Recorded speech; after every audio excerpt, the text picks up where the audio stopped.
All right, everybody, welcome out to the Logroom Guys Craft Beer Show. It is Tuesday, August the 6th, 2024. Jersey Johnny coming at you. And with me, as always, is none other than Mr. Beer Samurai. Say hello, Mr. Samurai. Hey, folks. How we doing today? I'm doing good. How are you doing today? I don't know if they can answer you. They can, actually. They can. They can. Well, they can do comment. Comment in. Yeah, they can do that. What are you eating there, sir? Or drinking? Or both? I've got a root beer float. So you are eating and drinking? Yes, I'm doing both. That's pretty good. So, happy National Root Beer Float Day. Yes, that's why I'm doing this. I did it in my Snyder Weiss class. Very nice. Did you put a little Snyder Weiss in it? Is it Snyder Weiss root beer? No. This is a pure. It's and I used the Stewart's root beer. Oh, there you go. One of my favorites. Mm-hmm. Got to get that good oversized Stewart's mug, get it frozen, and then make the root beer float in that. If you have one. If you have one. I don't have one. I don't either. I used to. It's a pile of silica. Puddle of silica. Something like that. So how are you on this fine evening, sir? Well, I didn't have to go out in the storms like you did. Yeah, it was a little wet at points. So, but yeah, so it's still, try now. I think it's close. I think it's still coming down over here. Oh no, it's. I mean, I've been in for a little while, so I dried off. Oh, so you dried off? It's not dry out. It's still very wet out. Yes, it's I'm dry. It's quite damp. It's damp. It's damp. Moist. We try not to use that word. We don't want to we don't want to upset a particular anybody that doesn't like the word moist. Any demographics. I gotcha. So let's go with that. It's a word. Duncan Hines used it all the time and made a living at it. Yes, they did. All right. We weren't talking about cake. Or were we? I was. You might not have been. Anyway. All right. I'm thirsty. We've lost focus. We've lost focus. and guests watching the show too. Yes. Bye. Nice seeing you. Anyway. I'm thirsty. Let's bring our guest on. Let's do that. Ladies and gentlemen, please welcome to the show Lee Dickson from Strangers Brewing. Lee, how are you, sir? There he is. Good. How are you guys? We are good. How you doing? We're doing well. We just asked you that. Yeah, we have a lot of rain here in Pittsburgh as well. Oh, that's crazy. You sent it to us, I think. Yeah. Well, that's the way it moves, from west to east. Yes. Yeah. If a storm came off of the Atlantic across Jersey and went out to Pittsburgh, I'd start to worry. Yeah. It's not the first bad. It's not the first bad deal that Pittsburgh's ever sent us. I bet they sent us Bobby Bonilla, didn't they? I think so. Mm-hmm. Is that Mets? Are you guys Mets? Yeah, we're Mets fans. Oh, yeah, well, then we did send you Bobby Bonilla. There you go. It was funny. Deal. That was when I was in Pittsburgh. It was actually Bobby Bonilla Day, and the guy at the desk, because we were wearing Mets gear because we came out for a game. Right. He wished us a happy Bobby Bonilla Day. Happy Bobby Bonilla Day. Yeah. Happy Bobby Bonilla Day. Yeah. I always get text from my friends on that day as well. Yeah. These contracts they're signing now, there's going to be a lot of Bobby Bonillas in 30 years. Oh, please. Let's put it this way. There already are a bunch of them. Yeah. Bobby Bonilla is making the least amount of money of any of them, and that's the only one they focus on. Yeah, exactly. Well, he was the first. He was the first. He actually wasn't the first. He was the first of notoriety. Well, because he was getting paid all that money by a team he wasn't even playing for. Right. That's why he's getting the. That's why it's Bobby Bonilla Day. Of course. So, but in any event, I digress. I would have honestly. If talking about Bobby Bonilla, I just gotta say one thing. I still remember. Do you remember Lee? Obviously, I'm sure you don't remember this, but Dave, you remember Scott and Todd Pettengill and Scott Shannon on WPLJ in the morning show, right? Yeah. Todd Pettengill used to do song parodies, right? So back in '93, the Mets lost 100 games in '93, right? So sorry, I brought that up again. Only '93. Oh yeah, '93. Right? They've done it before, but '93 was okay. When, in particular, for this conversation. he did a song. You know that I Will Walk 100 Miles, right? He did. Well, the Mets will lose 100 games, and next year, yes, 100 more. Yeah. But the funnier one was he did a parody of West Side Story. He says, "Bonia, I just dropped the ball like Bonia." Jeez. So it was pretty good, I thought. So it was on the splash screen. So if people were reading the splash screen, they know. But Lee, you work where now? Strange Roots Brewery. This place. Yeah, we've been around for 13, 14 years. We used to be Dry Log, which is DRAAILAAG, 2 words. And Dennis, our owner, changed the name probably 7-8 years ago to Strange Roots. Gotcha. Mainly so we didn't have to explain to people what we could talk about the beer and not the name. Gotcha. Because people came in, ordered a beer, and talked about nothing but the name for a half an hour, 45 minutes, or an hour, and then left. Right. Exactly. So, well, I would be remiss if I didn't say Dry Log.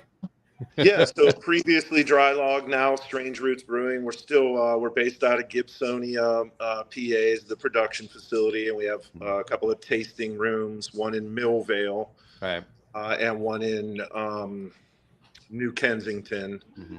And we also make a lot of the house beers for a local pizza place here. So that's pretty much how we get our beer around town, and sell the majority of our beer through the tap room. Nice, very cool. I haven't been there obviously by the production facility, but I've been to the tap room in Millvale. Right. So that's where Lee and I met. There you go. While we're out there. And that used to be the brewery. That room where the tap room is, that used to be the brewery. And he started out as Dennis, our owner and head brewer. He started the brewery as a open mixed fermentation, basically open fermentation brewery. So we were making wild beers and stuff only, and then we opened a clean brewery, and started making lagers and IPAs and stuff probably 5 years into the process. But gotcha. He's a tinkerer, so we started with a lot of homemade equipment and stuff, and then in the evening, him and Jacqueline would open the tap room, and they'd wheel all the equipment to the back, and then open the tap room, and so that's kind of the origins of the brewery. And we still use a lot of the same, Western Pennsylvania terroir yeast that we were using then. We still have the same, barrel collection, and a lot of that, yeast and stuff lives in those barrels. So a lot of our beers come from emptying the barrels and topping them back up, and adding different fruit variations or foraging different products using local Western Pennsylvania ingredients and things. So that's kind of who we are. We do make a lot of different styles of beers, like most breweries do now, to please the masses. We really only make one IPA at a time because we kind of are in an area where people make a ton of fantastic IPAs, and so we kind of stick with what we do, which is sure. Our roots are, in Belgian style beers and open fermentation beers. Very nice. Well, speaking of, what are you drinking tonight, Lee? Yeah, let's do that because I'm so, yeah, tonight I wanted to kind of go a little bit old school and go back to one of my favorite breweries, East End Brewing. I'm sure you guys have had their beers before. Scott's been around for, since the early 2000s, and he makes a really interesting line of beers, which is the neighborhood beers. So I think there's around 50 or low 50s neighborhoods inside Pittsburgh, and over the course of the last few years, he's been making specialty beers for each neighborhood and releases them. Oh, that's really cool. Yeah, so this one is Lower Lawrenceville, where I am right now, and it's right along the banks of the Allegheny River there in the triangle, but on the Allegheny side. And the style beer is it's dry hop saison. So very nice. That's cool. And I figured since I'm doing East End, I might as well throw in a Church Brew Works glass too. There you go. It's cool. That makes sense. Too bad I don't have a Penn Brewery coaster or something. There you go. Actually, thinking about that, I should have worn my Pittsburgh Fire Department T-shirt, which is from it's the firehouse that's kind of almost right in between where Trace and Church Brewworks are. If you come up the one road from on Liberty Avenue. Liberty Avenue, yeah, that one, yeah. Out of the city, you're going to pass the old brewery, which is right before Church Brewworks on the left. You're going to pass the old Iron City Brewery, which when I was a kid, that's where you would go to the tap room and go look at all the beer cans and all the breweryana and stuff at the brewery. There you go. But now, as you guys probably know, they have moved the brewery. It's still in Pittsburgh area. I'm not quite sure the exact town. I forget, but Pittsburgh Brewing is alive and well. Oh yes, it is. That's for sure. Oh, Got a couple comments here. Oh, sorry. Well, you know what? Before the comments, Dave, Samurai, what are you drinking? Oh, well, I am drinking something I bought at the brewery. This is Relic. Relic. Now, Lee, I read something that and I want to see if this is true or not. This was brewed with yeast that was collected from a cabinet from a monastery in Belgium. Yeah, it's like Dennis found a like 17th century monastery cabinet. Not quite sure the origin of where he found it, but the actual piece of furniture is still at the brewery, and they do still use it occasionally. But yeah, it's just a beautiful piece of furniture that he got the yeast from probably 10 years ago or probably 10 years ago or so, and propagated the yeast. I'm sure he probably grew it out like in a petri dish or something and kept removing the bad yeast and found the beneficial brewer yeast, brewer geek stuff, which I'm mainly a salesperson, so don't judge with about that. But no, that's cool. Yeah, that's a true story. Absolutely. Yeah, he definitely was able to use the yeast, and that's kind of where our Belgian brewing origins, that kind of is pays tribute to that. Nice. And you're in Lower Lawrenceville, but speaking of Lawrenceville, I'm drinking it out of my Coven Brewing glass. Oh, nice. That's the shirt I'm wearing too. Coven Brewing. One of my favorite breweries. Oh, they were fantastic. We were there on July the 4th, and Trevor's outside cooking up hot dogs for everybody inside. Oh yeah, they do it. They do a fantastic job, and they I love saisons and farmhouse ales, and in addition to all the fantastic IPAs and stuff they make, they do a knockout job with the saisons, and so yeah, cheers to them. They got a great staff there too. Absolutely. This beer is lovely. This beer is I love this. This is amazing. Yeah, we're super proud of that beer. We have a few of our brewers, George and Pete and Lance. They do a lot of really cool and creative stuff in the brewery, and they have a lot of ability. Dennis allows them to really have a lot of freedom to do creative stuff. I have a beer that I'm going to drink with you guys in a little bit here, and it's from our Forage series, where we forage different ingredients around the brewery, like dandelion, sumac, and mulberry, and things like that. I had this sumac while I was there. That was a special beer. Yeah. So I enjoy those type of beers. So it's kind of why I've been involved with the brand for so long. Nice.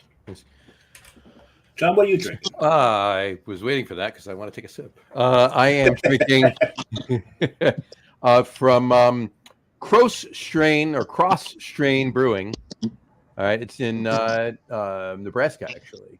Nebraska. Is this a Tavour beer? La Vista, Nebraska. No, I went there last week. No, you did. Yes, it's a Tavour beer. They're premium pills. It's a Czech style pilsner. So, very popular style right now. Very popular style. So, cheers, gents.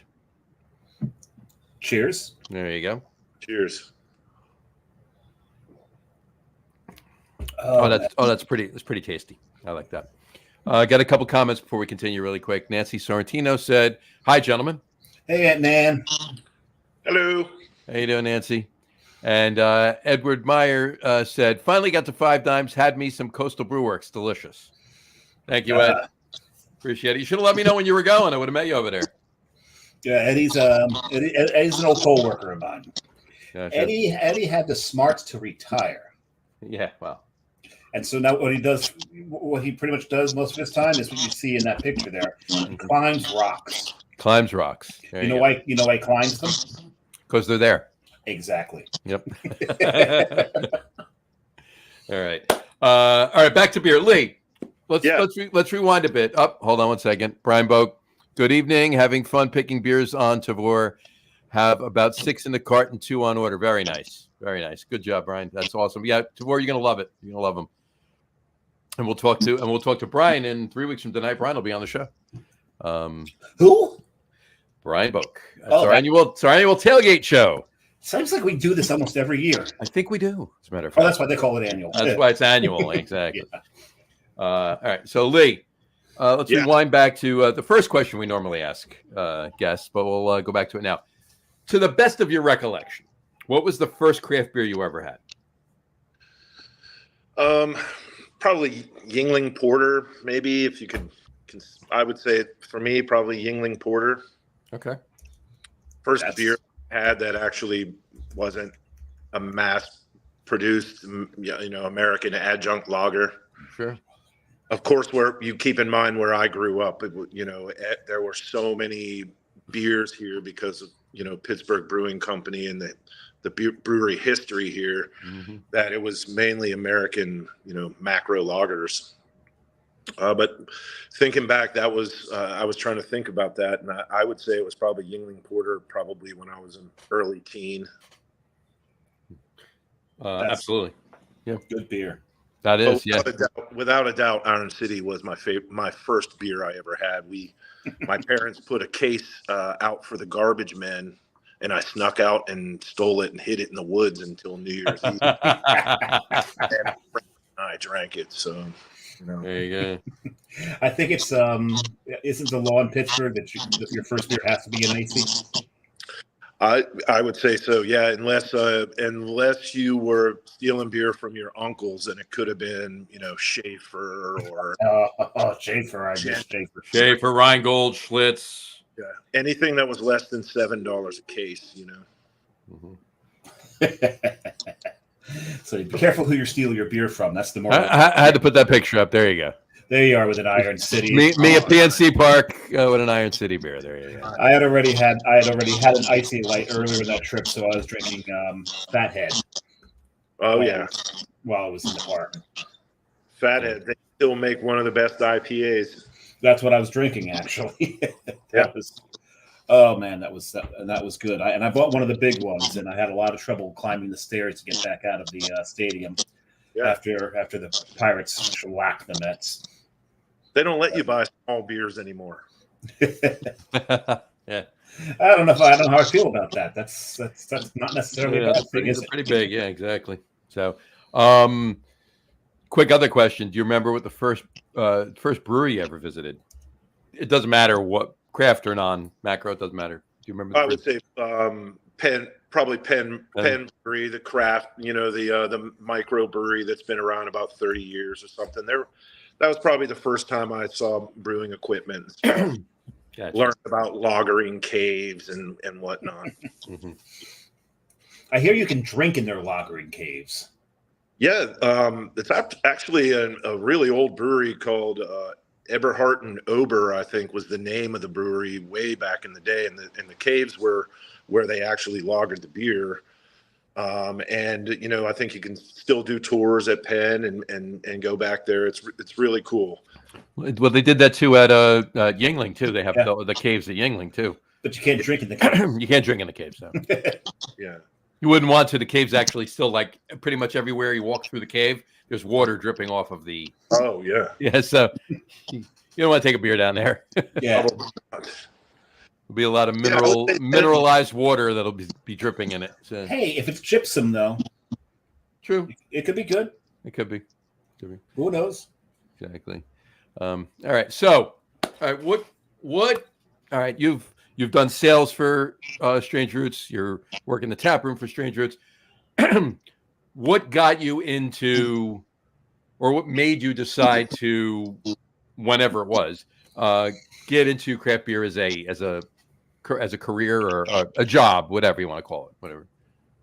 You know? Yeah. So I was living in Atlanta after college, around the Olympics, and my girlfriend at the time got into Pitt. So this was around 99, I moved back to Pittsburgh from Atlanta and couldn't find a job in the machine tool business. And there was a bar called the Sharp Edge Beer Emporium, a Belgian beer bar here in Pittsburgh. They had, probably 5-6 locations at one time. They always had a sign in the window hiring, and my friend lived right near there. So I would tell my girlfriend I was looking for a job every day, and I'd be hanging out at my buddy's house, and then we would go to Sharp Edge and drink beers and stuff. And one day I just said, I want to work here. And the owner happened to be behind the bar that day. And he said to me, "What's your favorite beer?" And I said, Rogue Shakespeare Stout. And he said, "Have you ever had it on cask?" I said, "What's cask?" He walked over and he poured me a little taster of it. And of course, because, I was determined to work there after that. So that was 99. I worked there from 99 to 06. Mm-hmm. And fell in love with Belgian beer during that time. And then my girlfriend graduated school and wanted to move back to Atlanta.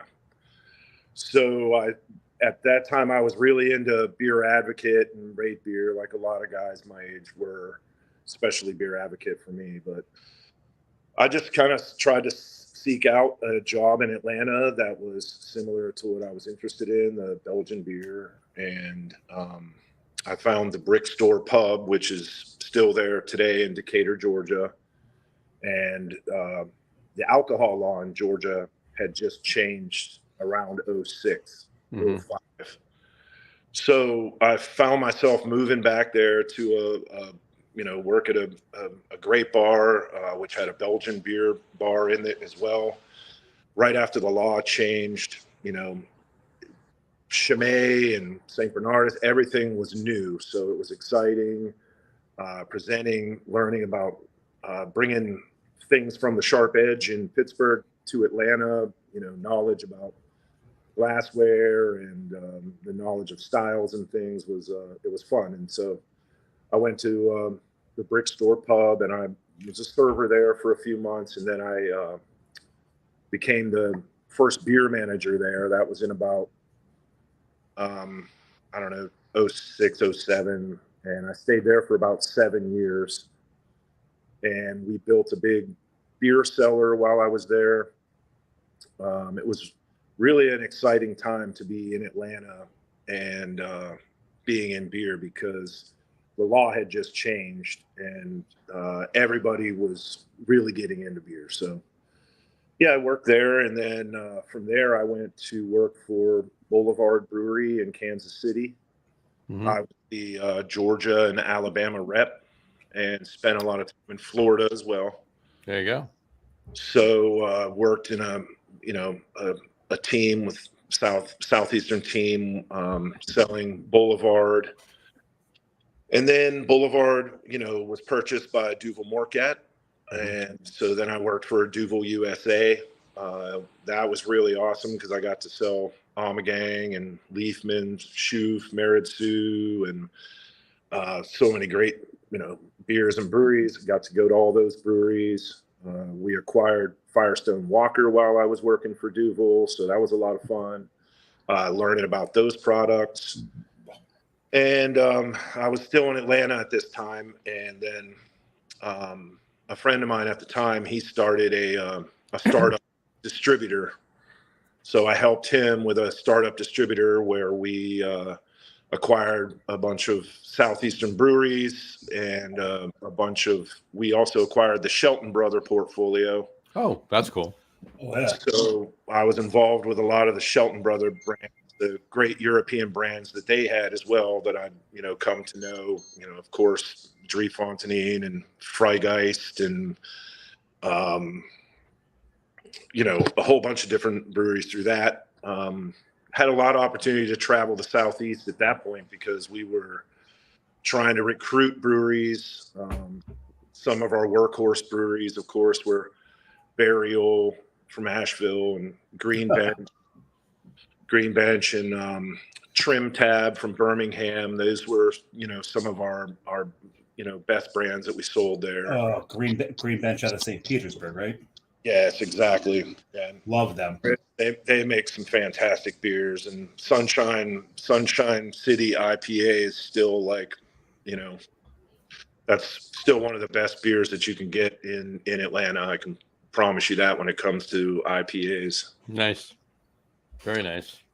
So yeah, and then from there during the pandemic, I moved home to Pittsburgh to be closer to my family and everything, and here we are. But when I was in Atlanta, we sold Dry Log and Strange Roots, and that's how I'm connected to the brand still. So the brand made it down to Georgia, did it?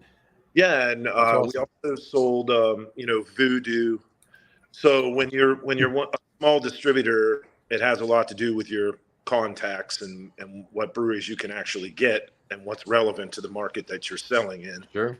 So for us, a lot of people connected to especially Florida breweries. So we had a lot of Tampa area breweries because Atlanta was a huge cigar city, Hunapoo days type of town where you'd go there and there'd be 50 beer geeks that you knew all, we really kind of zeroed in on a lot of those. And David, I resemble that remark, but yeah. Well, not only that, what's interesting is the first Strange Roots beer I ever had was at Hunapoo Day. Oh, cool. I had a couple at Hunapoo Day before I ever made it to Pittsburgh. Nice. I missed that festival. That was one I went to almost every year, if not all 10 years or whatever, however many years it lasted. Did you ever run into Bob Lorber? Did you know Bob Lorber? Yeah, I know him. We used to brew the collaboration beer. So you know this. Yeah. We would brew a big collaboration beer at Saint Somewhere every year. Oh, the what do they call it? The bring the takeover. Yeah. We would bring something from Atlanta and throw in some Krispy Kreme donuts or some Waffle House waffles or Chick-fil-A or something. It was called Occupy. Yeah, there you go. They called it Occupy. Yeah. Yeah, I know Bob pretty well. I hadn't seen him in a while, so hey, Bob. I'm gonna have to. I'm gonna take a picture of the screen and text it to Bob. Go like, "Hey, look who I'm talking to." There you go. Let's see what he thinks. Gotta love it. It's been a while since I've talked to Lorber myself. So he spent a lot of time in Georgia, obviously. So does he know Brew Guru? Oh, John Starodumsky. Do you know him? Yes, I think so. Is he a brewer now? Is he a brewer? No. He's a writer. He has a blog, Honest Craft Beer Reviews. He used to write for Yankee Clipper News, Beer News, Brew News, right? Yankee Brew News.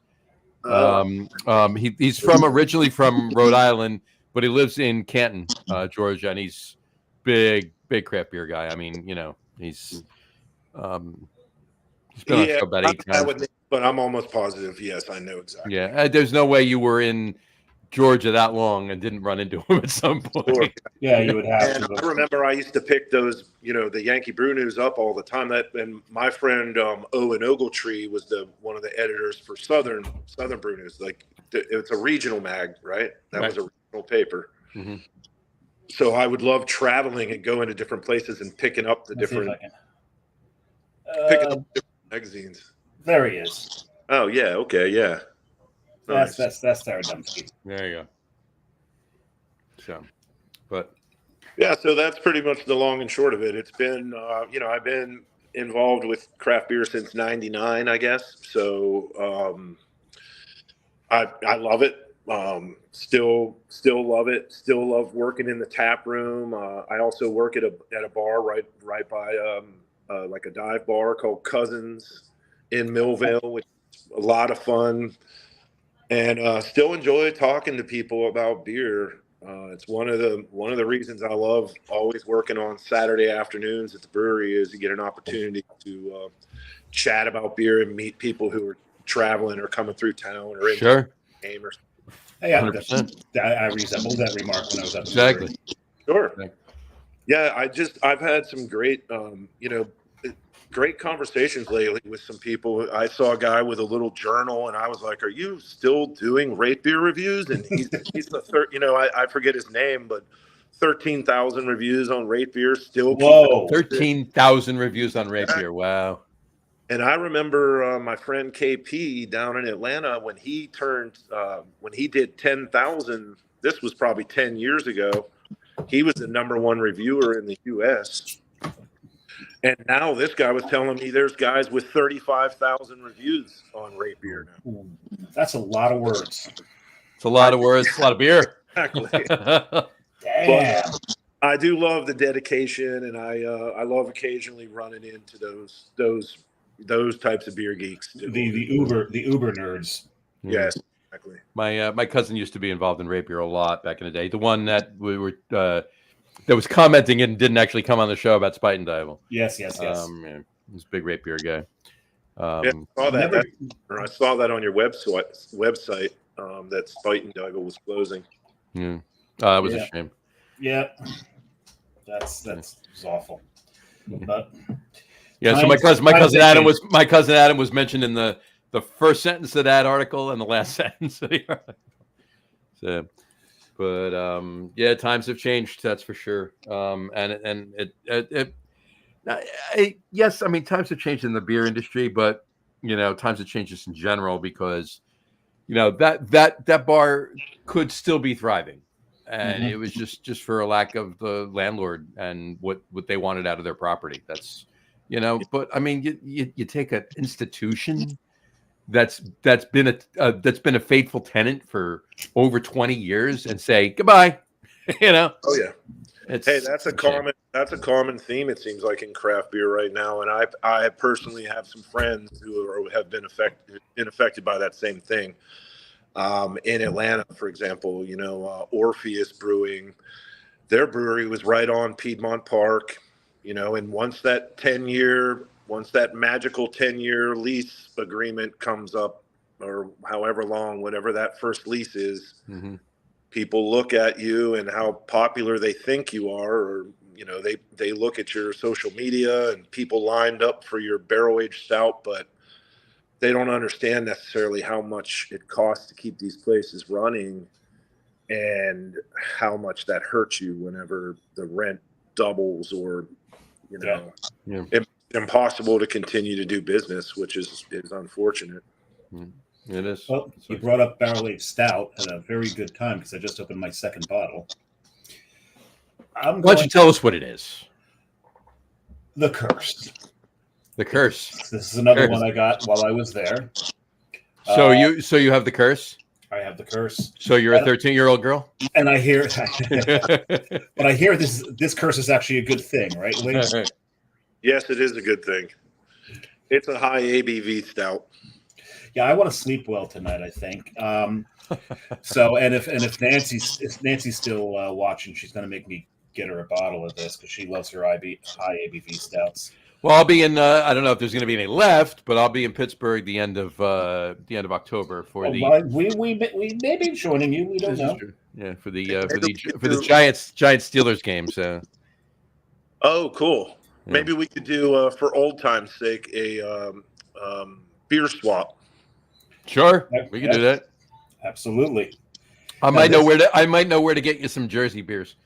All right. I'll tell you, listening to your podcast and looking at your website and stuff. By the way, you guys do a fantastic job, and kudos to you for the longevity and for being involved in covering craft beer as long as you have. But basically, when I was looking, I thought, I don't know shit about New Jersey beer, or even. Neither do we, so that's okay. A little bit. But yeah, little bit. Maybe a little bit. I did learn a little bit from some of the past episodes from you guys. So yeah, I'm looking forward to trying some more beers from them. So hopefully we can get together when you come in town for the Giants. Oh, Absolutely. We can definitely bring you some Jersey beer. We'll mark that down. Definitely, we'll get you some. Yeah, and you know, we're both in Jersey, so our guest list tends to be Jersey heavy. But we love it when we can have guests from out of state, even out of country. We've had a few guests out of country as well, Yep. And have a lot of fun because Johnny does a lot of traveling. I do a lot of traveling, and like a lot of people who are craft beer nerds that travel, we pretty much center our travel around where the breweries are. 100%. Yeah. So that's the first thing I want to know is where are the breweries. I've done the same thing. I still remember probably probably in the early 2000s, one of my friends talking up Durank Double Bitter so much that I drove to a Premier Gourmet in Buffalo just to get that beer. And when I got there, they had bottles of West Veteran. And I opened one in the parking lot and drank it warm right out of the bottle. Oh my God. That's insane.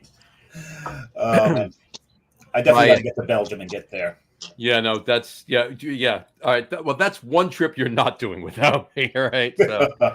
Well, if I commit and you don't, then I'm doing it without you. Well, you're not doing it next year, so we got time to figure it out. So you don't know that yet because guess what? You've already mentioned where you're going next year. No, I'm actually not now. Okay. Are you taking it back? You're going to change it on the fly right now because of what I just said? No. I told you where I was going on the domestic trip. I didn't tell you where the international trip is. Oh, I see how it works. All right. Yeah. So. Anyway, my second beer, it's another Pilsner. Is this another half? No. But you see it's a Pizza Boy? It's a pizza. No, it's not Pizza Boy. See the pizza slices on the can? I do. It must be an Italian Pilsner. It's Bradley Brew Project's Vic's Restaurant. Vic's Tap Room. Okay. There you go. Had to have this one. My third beer is a Jersey beer. My first beer was a Pilsner, so this bridges the gap.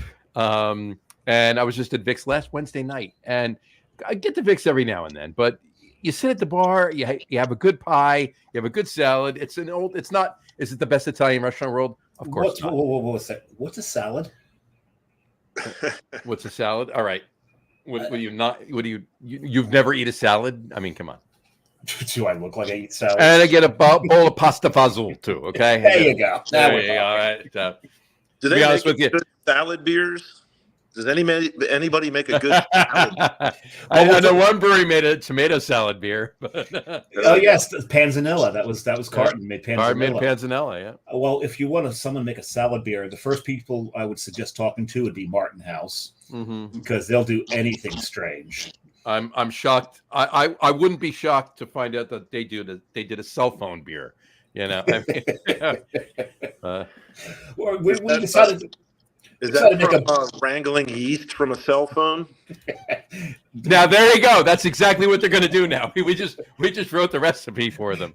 Hey, his brewery there. He wrangled yeast off of what'd you say it was, an 18th century, 13th century cabinet? 17th century somewhere. But I knew it was if anybody out there has access to a 13th century, we'd love to make one with that. There you go.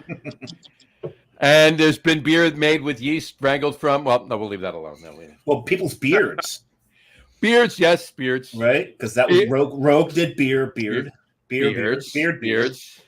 Right. Beards. And why stop there, though? Right. What's that? Why stop there? Yeah. Why stop there? Oh no, they didn't. I'm not going to talk about that one. We won't talk. Well, you know what? We can, because it was a thing, right? It was. They did a beer that they harvested yeast. They harvested vaginal yeast. It's been done. It's been done. Why? I believe it was a glitter beer too. I believe it was. They put edible glitter in the beer. Either that or it was they didn't have a choice, but they had to use it because it was part of the harvesting. I have no idea, but It's very possible. it's very possible. And we're not joking here. This was actually a beer. This was a beer. That's why we brought it up. We're not saying it tongue in cheek.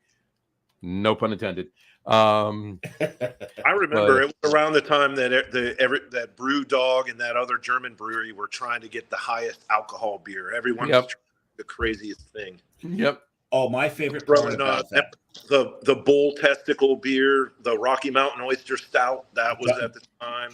John's had it. I've had it. Yes, I've had it. I had it at Wincoop. At Wincoop in Denver, I had Rocky Mountain Oyster Stout. So.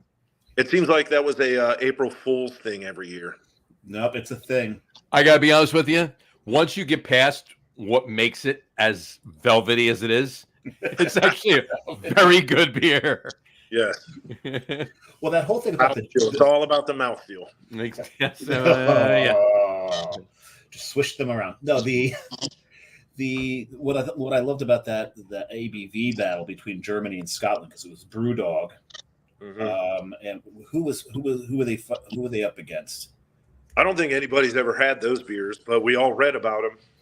Oh, I've had one of them. Oh, I've had Tactical Nuclear Penguin. I've had Tactical Nuclear Penguin. No, I meant the other brewery. Yeah, the other brewery. Oh no. No. What was the other? It wasn't Santa Claus. They originally Brewdog did it to beat Santa Claus, but then a German brewery then beat them, and then Eggenberg was Santa Claus. Yes. Right. So, but I'm not. Maybe it was them. And it's funny because I don't think it was, but it went up to like almost. No, and Eggenberg is Austria. Eggenberg is Austria. Oh, that's right. That's right. But I remember that the guys at Brewdog, when they asked about it, they said, no, we're not intentionally trying to beat the Germans. And the very next beer that came out was called Sink the Bismarck. Yeah. Okay. I've had that actually. When we were in, I was on one of those European beer trips, and when we went, I did the Camera Cask Ale tour. After 2 or 3 days of drinking milds and bitters, like you're like ready for anything above 2% alcohol. Right. So those Brewdog pubs were a savior. And we did the Tactical Nuclear Penguin, the Sink the Bismarck, and whatever the squirrel. We did the squirrel one. Oh, End of the World beer. Yeah, and end of the world. Yeah. Or end of days or end of the world. Yeah. They put up half the money so they could keep the squirrel, and the rest of us, whatever. But at the time, we were probably paid €200 for one bottle or something, but we were willing to put in 25 each. So, for the listeners who don't know what we're talking about, the End of Days or End of World beer, and when you talk about the squirrel, what Brewdog did is they made this very, very limited run of this beer that was at 32% alcohol, I believe. Yep. And they packaged it. They put taxidermy, roadkill. It's roadkill around the bottles. And there were squirrels. There was ermine. There was all matter of flattened animals resuscitated, reinvigorated into bottles. Schorschbrow was Schorschbrow. Yeah, it's the brew in Germany. Yeah.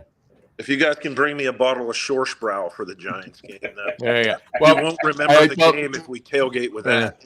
Well, here's the thing. Brewdog actually did do a collab with them after all of that nonsense back and forth, and they decided to join forces. And I was looking it up, just making sure I got the name of the brewery right. It's called Strength in Numbers, and it's the highest ABV beer that anybody's ever done that they did. And it's an ice bock, of course, because that's the only beer you can make, right? That's that high. It's 57.8% alcohol. Oh boy. Okay, so it's 115.6 proof. All right, that's nuts. So it's higher in alcohol than a bottled and bond whiskey. Bottled and bond, right. That's higher than my Maker's Mark over there. Right. And tequila right over there. But because they had to do so much of it and yielded so little of it because they had to get that alcohol that high, it came in 1.5 ounce bottles. All right. I have 2 of them left. I do have 2 of them. So wow, really? Yeah. That might just be enough to make me come to Jersey this winter. Oh man, yeah, that's gotta be safe for a tailgate, right, Johnny? What's that? Yeah, That's we got to say that for a tailgate. Well, I'll bring one to the tailgate, Brian. All right, but we got to pick a game We'll definitely do a home game. But here's the thing, Brian. There's only an ounce and a half of it, so one of the bottles. It has to just be the three of us because everybody will get like dip your finger in and lick it. That's about all we're gonna bring a dropper. Bring an eyedropper. Stick your tongue out. Hey, as long as I can tick it. There you go. There you go. Nice. So are you a Steelers fan, Lee? Yeah. I've been a Steelers fan my whole life. Growing up here, as when I was 8, 9 years old, was 79 when we won the World Series and the Super Bowl. So nice.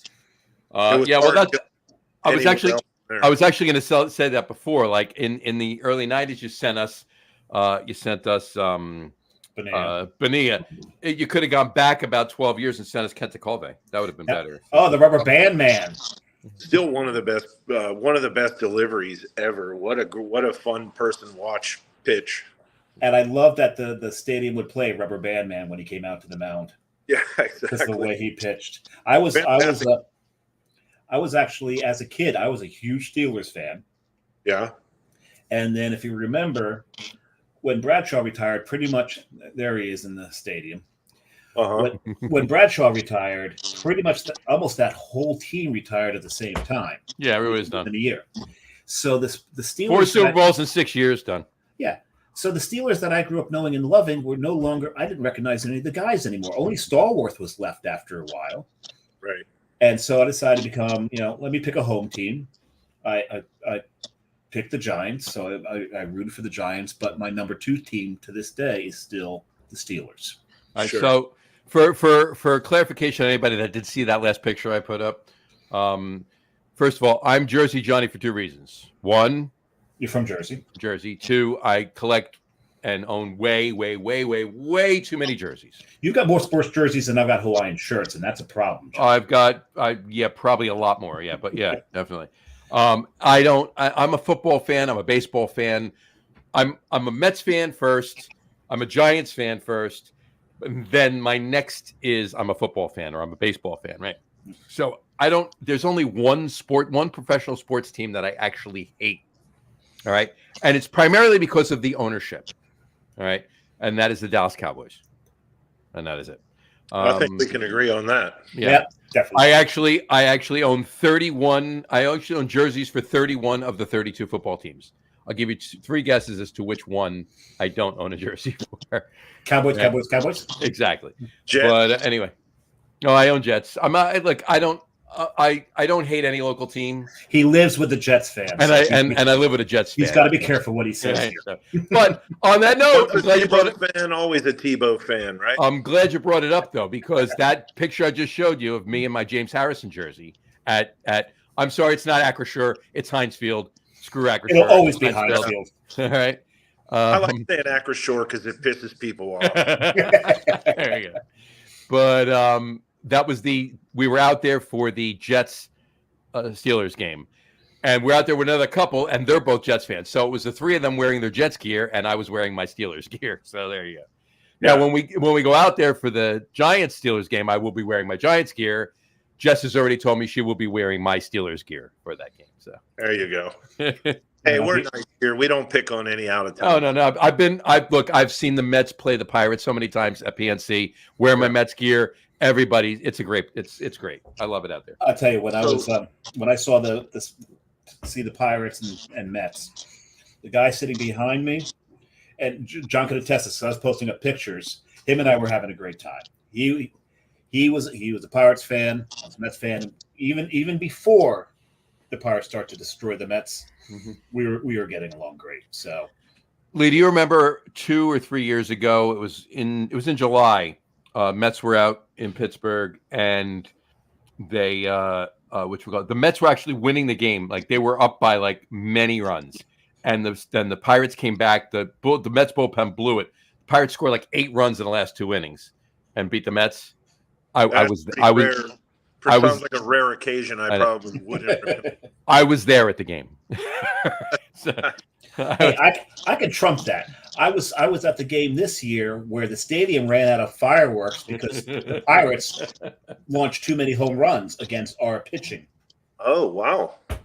Do you remember that? These are strange times. These are strange times. There we go. Here's the over my shoulder. There's the Pittsburgh fan. There's me feeling very, very good. Wearing a Bucks what's the hat? The bucket hat. The bucket hat. You mean this hat? Yeah, that one there. That one right there. It's got the, it's got the big old. You can turn it around. It's got the big old P in there. Go Bucks. Go. You've got P on your hat. Yeah, I got P on my hat. You got P on mine. There you go. There mine's in there with mine's in there with my You're spit it out. Spit it out. There we go. Roberto Clemente jersey. Thank you. That's they named the bridge after him. They did. Or did they You're name him almost after not the a bridge? Pittsburgh boy. If you grew up in Pittsburgh and you don't have a Clemente jersey, I know. something wrong with you. Yeah. He was the man. I got a Clemente jersey and a Stargell jersey. Yeah, Stargell was. I almost had a Kentacove jersey too, and it was somebody had it up randomly in Jersey on Facebook Marketplace in pristine condition, still had tags on it, and it wanted like $20 for it. I says, I'm on my way. Boom, I get it, and by the time I literally hit send, I was leaving to go get it. He wrote back, somebody just picked it up. Damn. I got to get my other beer. Alrighty then. Go get your other beer. I'll vamp for a moment. There you Yes, I'll vogue. go. You vogue, I'll vamp. There you go. Anyway, yeah. Speaking of Tavor, I'll mention this. I feel I'm sure Brian's still watching. I feel like a glutton. Brian has 6 beers in his crate and 2 on the way. You're up to 35. I have 26 beers in my current crate, and I've extended the crate out 4 times so far. I've got 8 in my crate right now, but I had to extend because otherwise it would have been delivered while I was in Seattle. Well, you know what I'm doing? I'm extending it. Here's the thing. I'm extending it because I have a crate that I'm still drinking down, and I don't want this crate until that one's gone. But what happens is you add more, right? So can you see this? I know, and that's yours, and there's mine there too. So oh yeah, well that flat right there, that's Johnny's. However, the beer that's in the wrap, the beer that's in the wrap there, that's a strange roots beer. Mm-hmm. So which I was supposed to hook up with you before tonight to get it, so I could have it on the show. I tried to get this to Johnny. Yeah, and it just never coalesced. So it didn't coalesce, but I'll have it, and I will rate it, and I will put a little blurb up. It'll be an addenda to this addendum. No, addenda.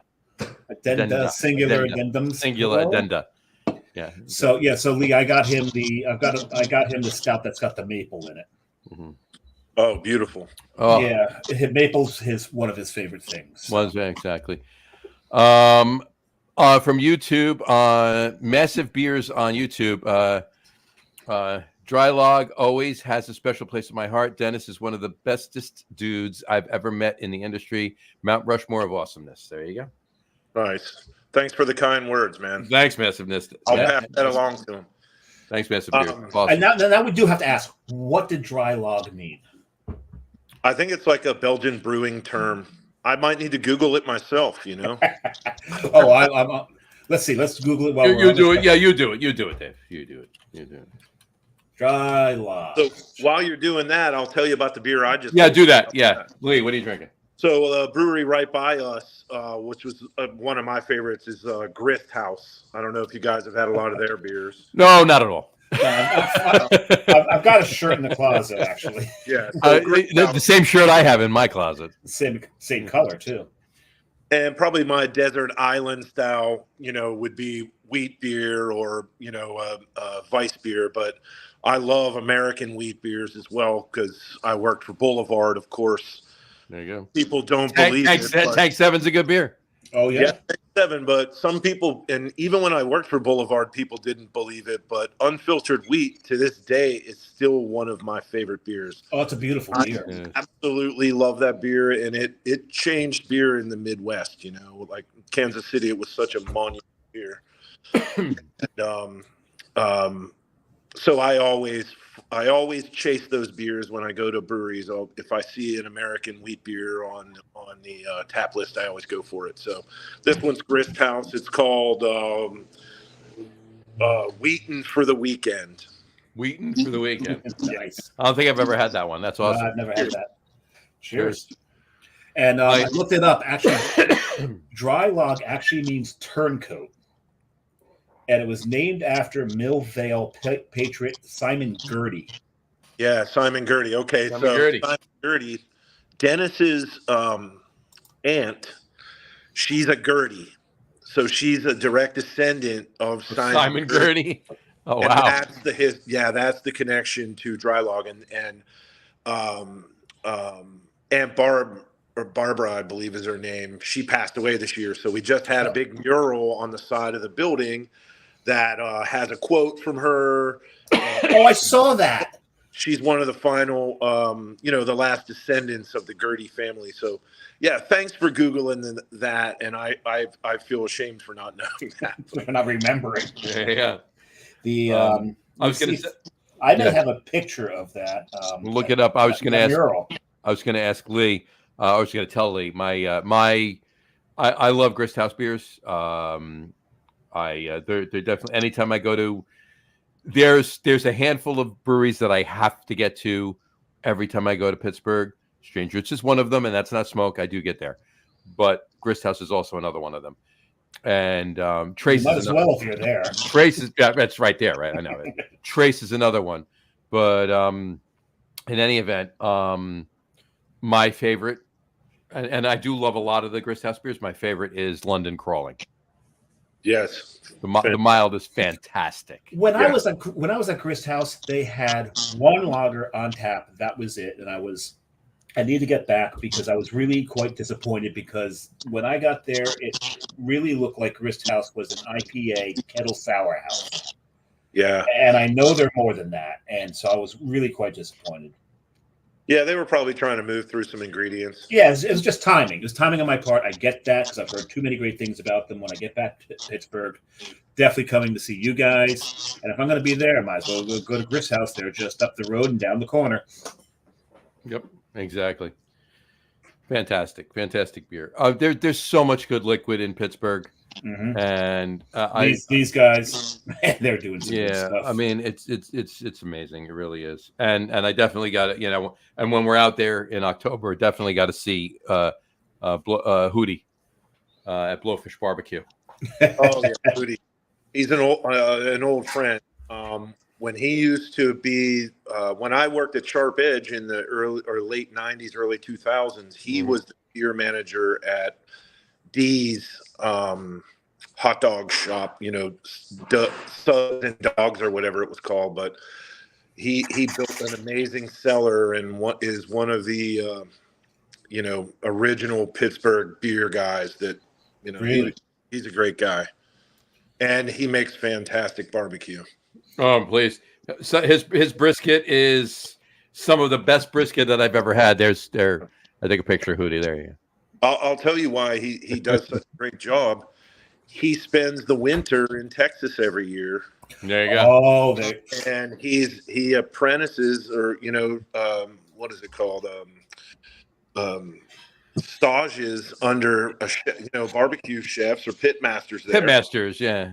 And he brings his knowledge back to Pittsburgh every summer, and then he applies that to his barbecue and all of the. He changes the menu every year. So we talked about having him on the show. His brisket was so good, right?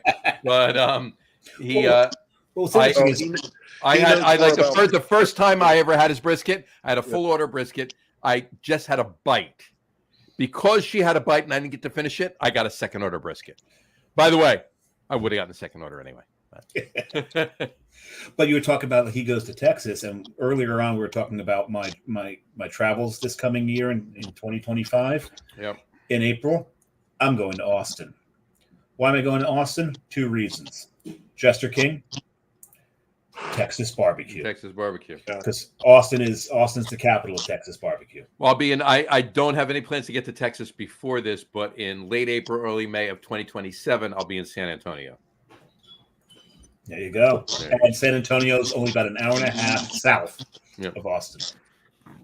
I'll say Jester King, Jeffrey Stuffings. That's one of the nicest guys I've met in the beer industry in all of my time. He is a fantastic guy.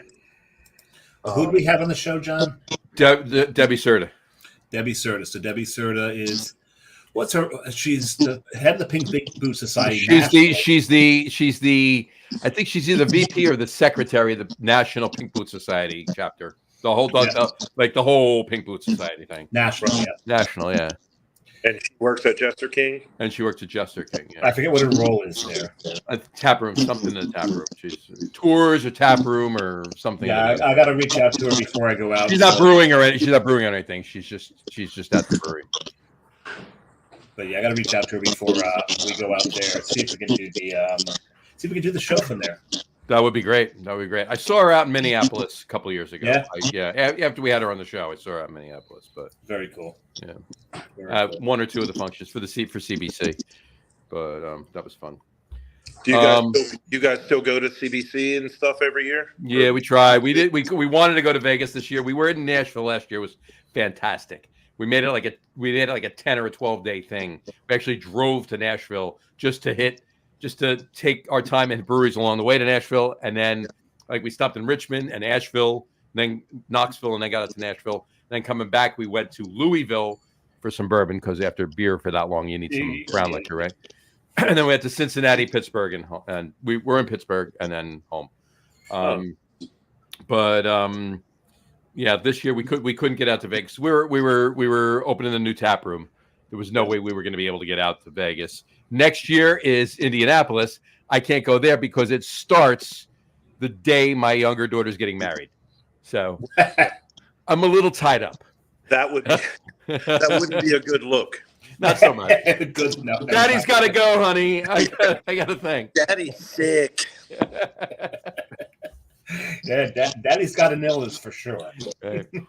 And then the year after that, 2026 is in Philadelphia. So yeah, we're going to that, but we're driving to that, right? So, yeah, maybe I'll try to come to that one. It's been quite a few years since I went to CBC. Yeah, I love CBC. I've never been because I'm just a podcaster, not necessarily an industry. Podcasters go to CBC too. So maybe when it hits Pittsburgh, Philadelphia, I'll go. There you go. And then in 2027, they already announced it's in San Antonio, so I'll be down there. Oh God, yeah, definitely got to get for that. That'll be a lot of fun. One of these years, they'll get it back to Denver. You would think the Brewers Association would want to have it in Denver as often as possible, right? I still have yet to get to Denver. Oh yeah, you got to get out there. You got to get out there. Gotta go. So Falling Rock. Gone. Falling Rock. I noticed here in the signs when I moved back to Pennsylvania, they have signs that say Fallen Rock, not Falling Rock. Not Falling Rock. Right? Yeah. I was thinking, let's open an East Coast, like an homage Falling Rock. Called Called what? Fallen Rock. Oh, called Fallen Rock. Yeah. Yeah. That's not a bad idea. I like that idea. You've been to Denver often? Not many times, but yes. Okay. Just down on the same street, going towards Coors Field from where Falling Rock was. There was a bar. It was about a block and a half away from Coors Field, and it's gone now. It's called El Chapultepec. Okay. Dive bar, some of the best jazz in the city, and they had shaker pints of top shelf gin and tonics for $5. Nice. John hates his gin and tonics. I hate my gin tonics. Yeah, the pandemic closed them. That sucked. But anyway. Yeah. But yeah, it's hard to sell drinks for what you're paying for them and still keep the doors open. And keep the doors open. Yeah, exactly. All right. But before we go to the top threes, I got to ask you your Your top 3 Pittsburgh breweries, not including strangers. So to be fair, I like old man beers. This is your list. Yeah. This is your list. So by the way, Dave and I do too. Yeah. So like probably gold. Have you guys heard of Golden Age? Golden Age, yeah. Yeah. Oh, I love Golden Age. Yeah. Absolutely a fantastic brewery. Makes great, lagers, pilsners, a lot of different of those types of styles from different countries. It's not uncommon to see Australian pilsner or That's awesome. They had that while I was there. When Carrie and I went to Golden Age, they were actually celebrating the deli that used to be there with that mystery sandwich. Right. Yeah. Okay. Yeah. And I also, didn't make it over for that, but I know. But we were there for that. And the other thing is, the owner was behind bar. He was wearing a Grays jersey. Pittsburgh Grays, yeah. Because where they were located is where the Grays Stadium was. Sure. They were in that town. So what I love about Golden Age is they honor the old style beers and the history of their town. Love it. Love every minute of it. Every minute of it. You'll see more than one picture of Josh Gibson in that brewery. Definitely more than one. Absolutely. And they had a jazz quartet going outside. Yeah. And it was just a good time, good beer, such a great feel when you see the community that comes there, because it's just such a great mix of people. 100%. It is the epitome of a community brewery. It's great. I love Golden Age. Yeah, that's a great pick. All right, so that, and then I guess for the next 2, it's going to be a combination of 4. Grist House. that works. He's right in line with us, Dave. Oh yeah. I told him we do these things. It's pretty easy though. Out for me, Grist House, Cinderlands, Trace, Coven. Done. Yeah. They're all in my neighborhood. Kind of right there with you. Yep. I can walk to all of them. They make the types of beers I love, as well as explore every style under the sun. Oh yeah. And they make what they know they do well. They do really well, and they continue to make that. And I always appreciate that about breweries. The Foeder Age Schwartz beer at Trace is amazing. I've got to get back to Trace. I love Trace. The Keller beer. The Foeder Age Keller beer is my Foeder Age Keller beer is amazing too. You guys are killing me because I was there for 4th of July. Trace only had about 8 taps open. So it was they were very thin on their selection. So, and a lot of them were IPAs. And I was like, people have told me how great this brewery is. And there was me and Lee called everybody up and said, Dave's going to Pittsburgh. Just make IPAs. Shut it down. So between Grist House and Trace, I feel that I was robbed. This is like what you should have done. See, what you should have done is you should have went to Dancing Gnome, because then it would have been the opposite. They would have had no idea. No. They were happy. No, but John, this was Navari Res Part 2. We'll fill you in on that later. Right. Fantastic bar. Yeah, not when I was there. But Trace and Grist House were disappointing to me, and everyone said so many great things about it that I feel I need to get back to Pittsburgh. I need to get back when these breweries are in their stride, when they've got the great stuff out. But the one thing I will echo what you said. This place here, Coven Brewing, like I said, Trevor. What had happened was it was 4th of July. Trevor had booked Trevor. Trevor had booked a food truck. The food truck backed out the day before. Right. He posted this up.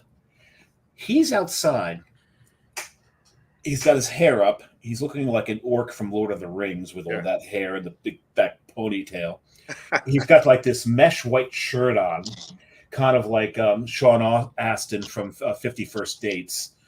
And he's grilling hot dogs. We met him before we even went to the brewery because we parked down the road and walked up. And he said, well, our food truck I can't let my customers go hungry. Mhm. But the best part about it was the local people who knew about this, they brought in food as well. Yeah. For everybody else. So talk about another community brewery. Absolutely. That's great. It was like a big barbecue. Everybody brings something, that kind of thing. Yeah. They ran down to the Eagle. Ran down the Eagle. There you go. That's awesome. Love it. I got to throw this one up really quick. Rick Toby chimed in. Another Pennsylvania sports team fan in Rick Toby, but Eagles guy. Just the other side of the state. Yeah, the wrong side of the state. There you go. The Not if you're side. Yeah, there you go. Not if you're Rick Toby. It's not the wrong side, but anyway. We're teasing Rick. We're teasing Rick. He knows we're teasing. Yeah. His three are Brew Gentleman, Dancing Gnome, Hitchhiker. I didn't get the Brew Gentleman. Brew Gentleman is in not Homestead. Yeah, Homestead. Voodoo's in Homestead, but it's right near there. But they're right there. Do they still do? Yeah. Yeah. Do they still have the pop up in the Allegheny Overlook? They're in Braddock. They're in Braddock. Yeah, Braddock. Yeah. I did just remember one thing. My friend just opened a brewery called New France Brewing, and they opened a brewery with two other breweries. One is Bonafide, and the other I can't think of. The other one is named after the town that it's in. Yeah, it's in Hazelwood Brewing. Yeah, it's Hazelwood Brewing, isn't it? Yeah, I think so. But that is a really cool spot. That's like my, I guess, that would be my recommendation is for anybody coming to town who wants to check out like a new spot. Those are brand new, and it's in a really cool area that's up and coming with a lot of new and cool stuff. And it still has that old Pittsburgh feel because it's in the shadow of an old mill that they kept the smokestack, turned into a museum and all that. So definitely a cool visit. And that's again my friend Tom at New France. So awesome. Where is it? It's where it's not in Pittsburgh. It's outside Pittsburgh. It's in Hazelwood. It's in Hazelwood, right? I mean, I can ride my bike there from here. It's basically almost across the river and a little west of where Golden Age is. Exactly. You go up the Monongahela from like the south side and Anyways, so it's heading towards Homestead and Braddock that way. Yeah. And just like a lot of the other breweries here, they're in these old nostalgic, like these crazy buildings from the early 1900s. And this one was a brewery in 1904 or something like that. Yeah, so. There's even a plaque there. From what I hear. We were going to go there, but I think I ran out of liver enzymes. Yeah. At one point. Dave, you ran out of liver enzymes in 2004, I think. Possibly. But, damn you, barrel-aged stouts. Yeah. Oh, I love my barrel-aged stouts. I love it. This was quite lovely, by the way, and it's amazing the play between the cherries, the cacao, and the apple brandy barrel. Right. It's strange. It almost gave like a cinnamon flavor with all this combined. It's really hard to explain. I don't know if there's like some malic acid from the apple brandy still in there that kind of interacted with everything. Maybe. But it's not a bad thing. That's a good thing, actually. No, that's a great thing. But yeah, it gave off. It's like my first sip was like that's, and it's not even like the normal cinnamon that we're used to. It's more like the Vietnamese cinnamon, that more spicy cinnamon than because we in the U.S. we know kasha. Kasha is a sweeter cinnamon. That's the stuff that you get in your cinnamon rolls. The baking cinnamon, but there's other cinnamons out there, and most Americans don't. That's the cinnamon they put in the Cinnabons with the and anybody who eats just the outside and throws the center of a Cinnabon away, go away. They need to be jailed for that. But this is more like that spicier cinnamon. This was different to me, and I really enjoyed it because it was different. Because Lee. You know this as well because you've been in this for a long time. You're always looking for something different, right? Oh yeah, always something you haven't had. And this is something I haven't had before. This was something special. I like that. Nice, very nice. And if somebody out there is doing a drinking game with the word cinnamon, They're pretty drunk, right? I said, how many times did I say cinnamon? I think it was 7 or 8 times. 37 sips I just recorded. Get them going. There you go. But I do have to echo what Rick Toby said. Hitchhiker. Yeah. Hitchhiker is a really cool hang because it's one of those gritty breweries. Yeah, Hitchhiker's a cool hang. That too. Well, let me ask you a question. The old Dancing Gnome space or the new Dancing Gnome space? Well, the new one. The new one's gorgeous. The new one, and I'll tell you why.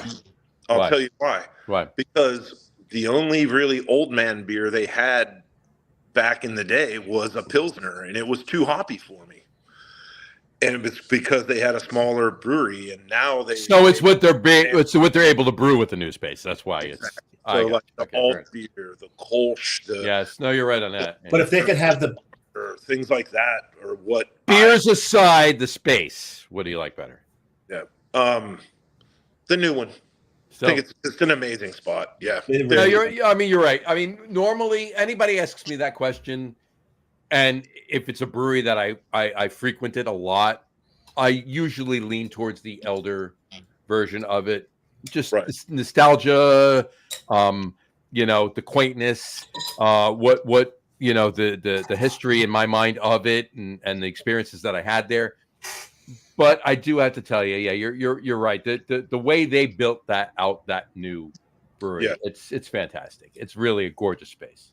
And them and Hitchhiker, they make kick-ass beers. I mean, the only reason they're not on my list is because I already have explained it about the styles I like. Sure, of course. So it explains, the Dancing Gnomes IPAs are fantastic. World class. Yeah. We're really lucky to have them here, and anyone who comes into town, of course, that's one of the spots that I take them. They're Meritzen too. I mean, I've had it a couple of times. They're Dancing Gnomes Oktoberfest Meritzen. It's a really good beer. So do I have time to grab my third beer right before? Go have your third. Dave's going to open his third. I'm pretty sure he's almost done. I'm done. I'm getting ready to open my third, and I'm opening my third too. And the whole thing about Dancing Gnome is, people watch the show know that I am over the IPAs. I don't seek out IPAs. Yeah, me too. Me too. But when you sit in when you're sitting at Dancing Gnome, you have to have the IPAs. That's what they're known for. You got to embrace it. They do it better, supposedly better than anybody else in Pittsburgh. They're the Pittsburgh IPA house. You have to drink the IPAs when you're there. Mm-hmm. So I started off with a Pilsner.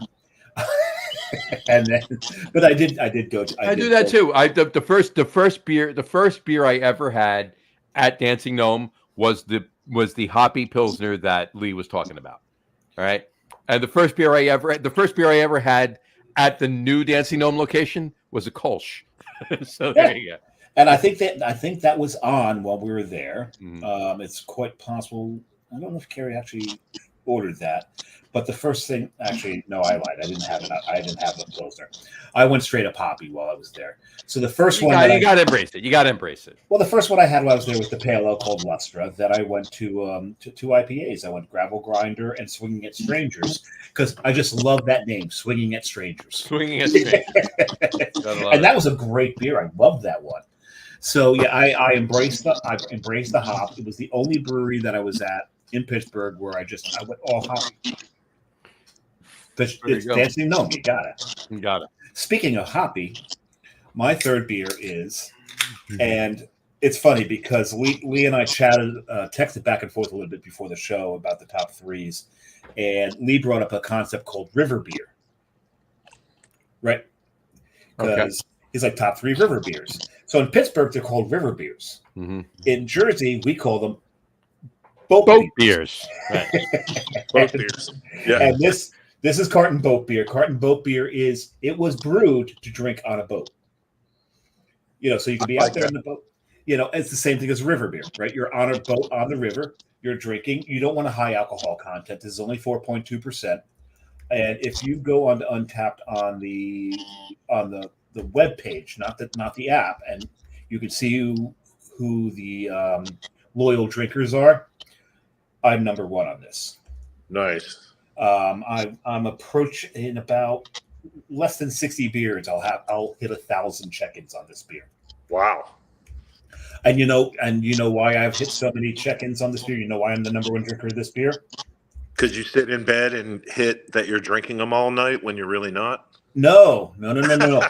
I'll tell you one thing. There's times where I've drank full liters of this beer and checked in it as one.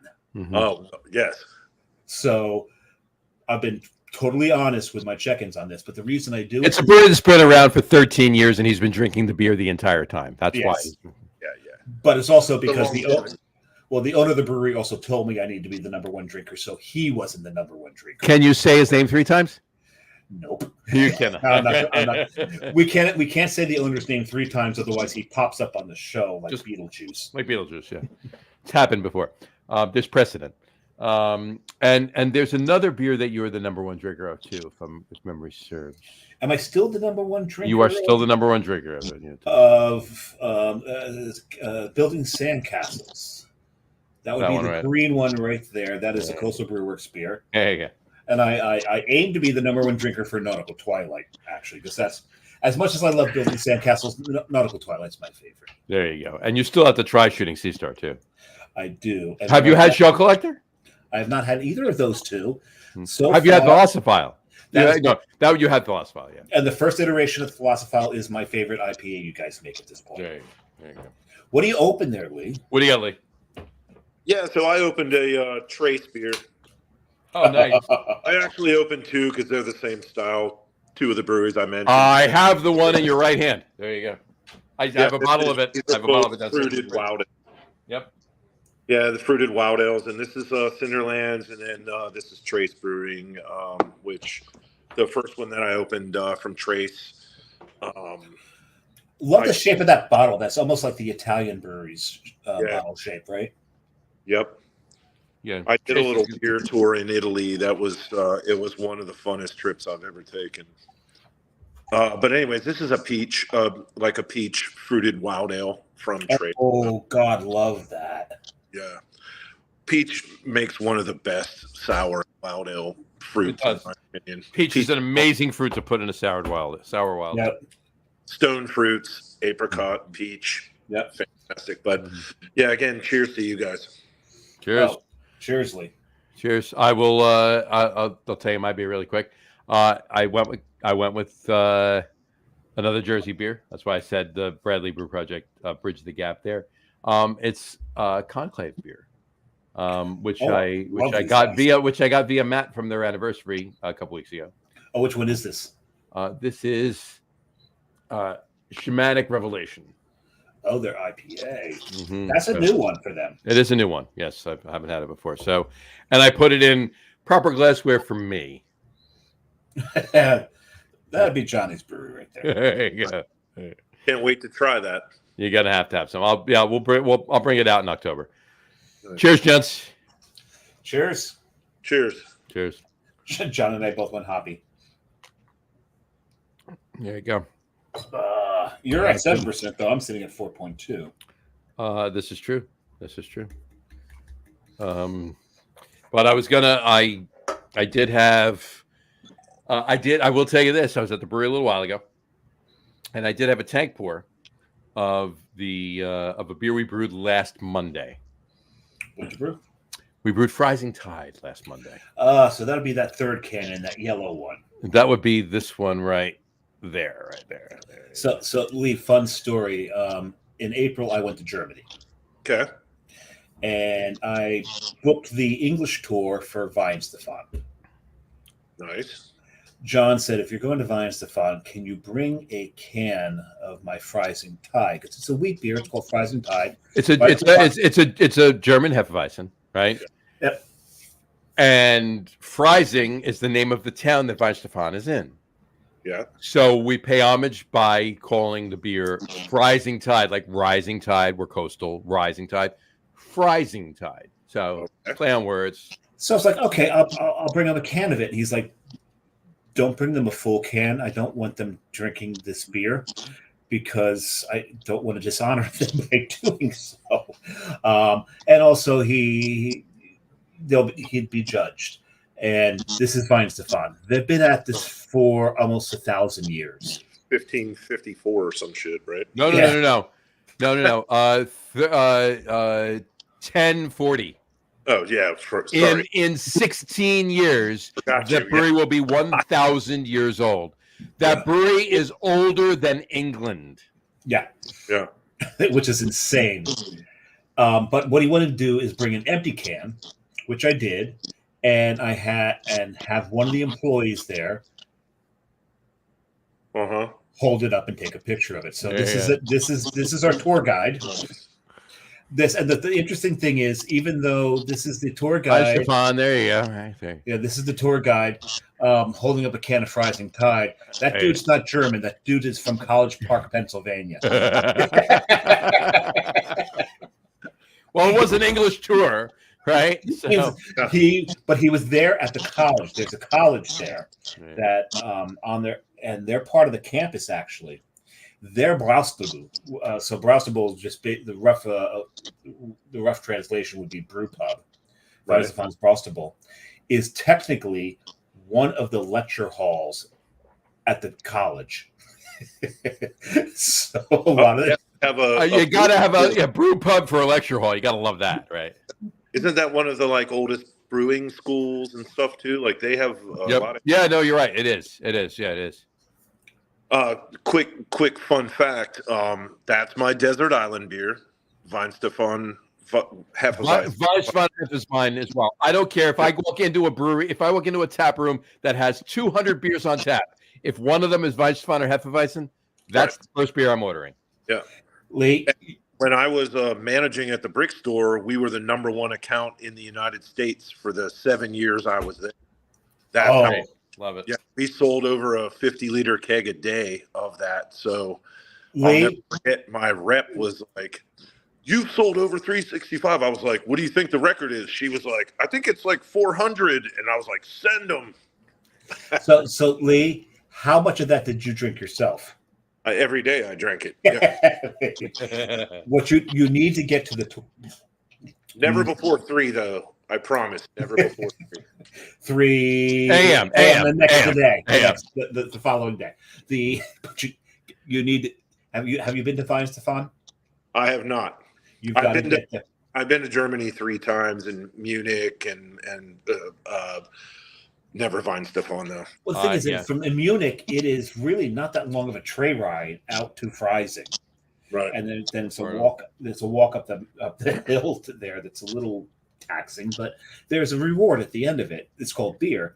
Mm-hmm. But the tour at the end of the tour, you come into that bar where that picture was taken, and then they give you samples of the beer. I believe it was 6 different bottles, 6 different beers, but the bottles for each table, there was 3 bottles per beer for each table. Right. So like 500 mLs. Yeah. Oh, God. So basically, and most of the people are like, okay, I'm done. So you can just sit there and keep pouring for yourself if you want. It was, that was so much fun. But the tour was just to be in the bowels of Vine Stefan. Yeah. Seeing the tanks. Anybody who's friends with me on Facebook, my profile, not the profile pic, but I forget what they call it. The cover picture. Cover photo. The cover photo. Those are the tanks at Vine Stefan that I have as that photo on Facebook right now. It's really an experience. If you get back to Munich, do yourself a favor. Get on the train. Get up to Freising. And take that tour. Be there. And the best meal I had in Germany, hands down, was at the brew pub. Yeah, that's the picture right there. That's their tanks. Nice. I'd say the best beer bowels I've ever been in. Nice steal. Yeah. I'd say Rodenbach. It was unbelievable. Unbelievable, the cellars of Rodenbach. But also a Flanders Red is close to my heart. Flanders Red, Flemish Reds. They're well, I love them. and the woman downstairs makes me look like I hate them. Oh, Oh, she's a Duchess girl. Duchess, Big Duchess girl. Okay. Cool. Quick story, Atlantic City, probably going back 13, 14 years ago. We're down there for a beer fest. Jess and I were with Dougie Edwards from Carton at the time. Oh, I miss Dougie. And a few other people were walking through the Trop after one of the sessions. We're walking through the Trop. Oh, I've heard this story. And in the middle of the casino, but we're going to a bar, right? But we've got to walk through the casino to get there. So we're walking through the casino, and there's this pop-up bar at the casino, and they're selling $5 bottles. They had Bud Light, Blue Moon, Heineken, Miller Lite, and Duchess de Bourgogne for $5. So we walk up and we ask him, how many bottles you have? He goes, 10. We threw a $50 bill down and took all 10 of them. See ya. That was a smart move. As much as I love Flemish Reds, there's one Flemish style that I like better than Flemish Reds. That was below cost. That was below cost for those. But Lee, can you guess? Like a brand? No, not brand. Style. One Flemish Brune? style. Flemish Brune? Bruins, the Oude Bruins. Oude Bruins, yeah. That beautiful. You get the barrel. You get the wood. You can taste a little bit of that the barrel. Which Dave, you know anybody who likes brown ales? John loves brown ales. Oh, there you go. That's me. Right, yeah. John likes brown ales better than I do. I think I love Oude Bruins better than John does. I saw your review on the website. I'm going to really have to dig into that when I. Check out that brown ale review that I did. Yeah, there's a lot of beers in that. You got to check it out. But the thing I love about Oude Bruins is they're just so much funk. It's almost like taking a beer, sitting in the basement, licking the floors of the basement, and drinking beer at the same time. It's just, and that's in a good way. It sounds awful, but in a very, very good way. No, you mean it in the best way possible. Best way possible. And I love Oude Bruins. I absolutely love Oude Bruins. I love Oude Bruins too. It's funny because my old school favorite was Petrus.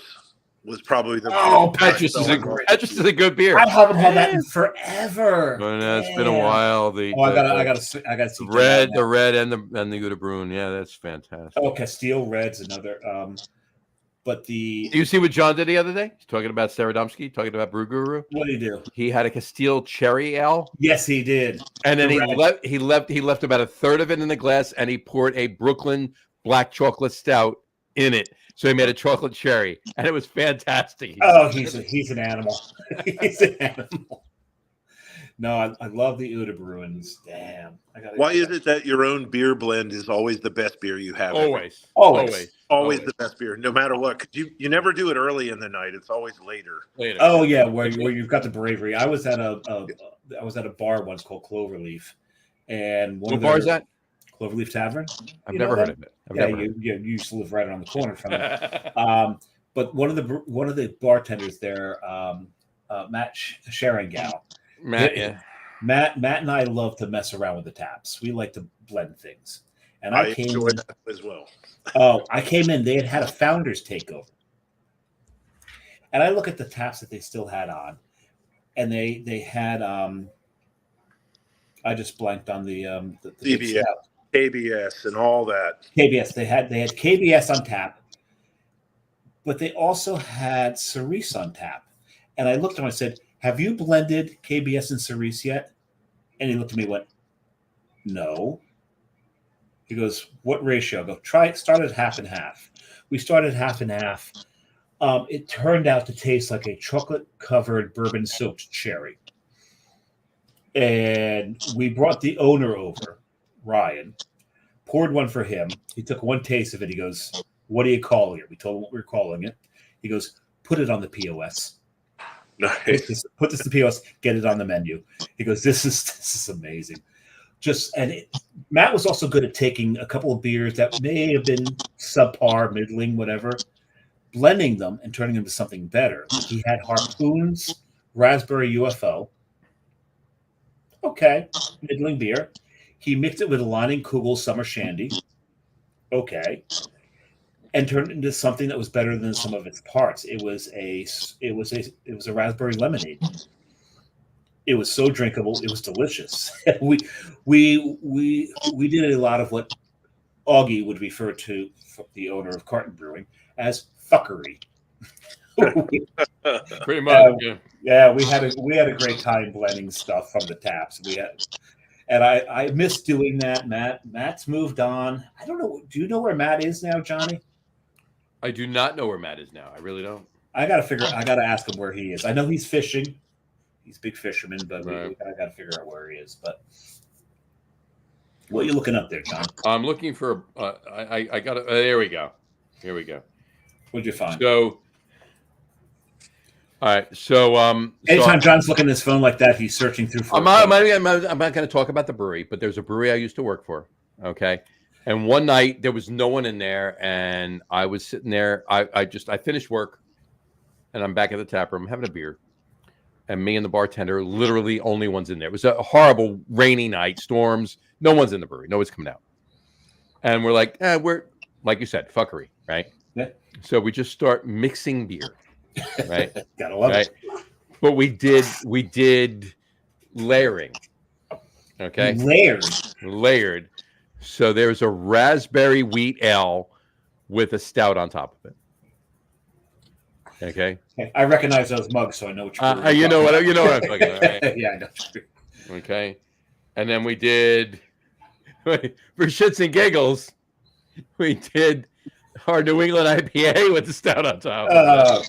Well, we didn't care. We're like fucking around, right? But this one was the best though. The raspberry ale with the New England IPA on top. That was actually really good. That was tasty. It was really good. The last one nearly made me throw up in my mouth. No, we dumped it. We took a sip each and we dumped it out. I'm pretty sure this is how seltzers were born. Pretty much.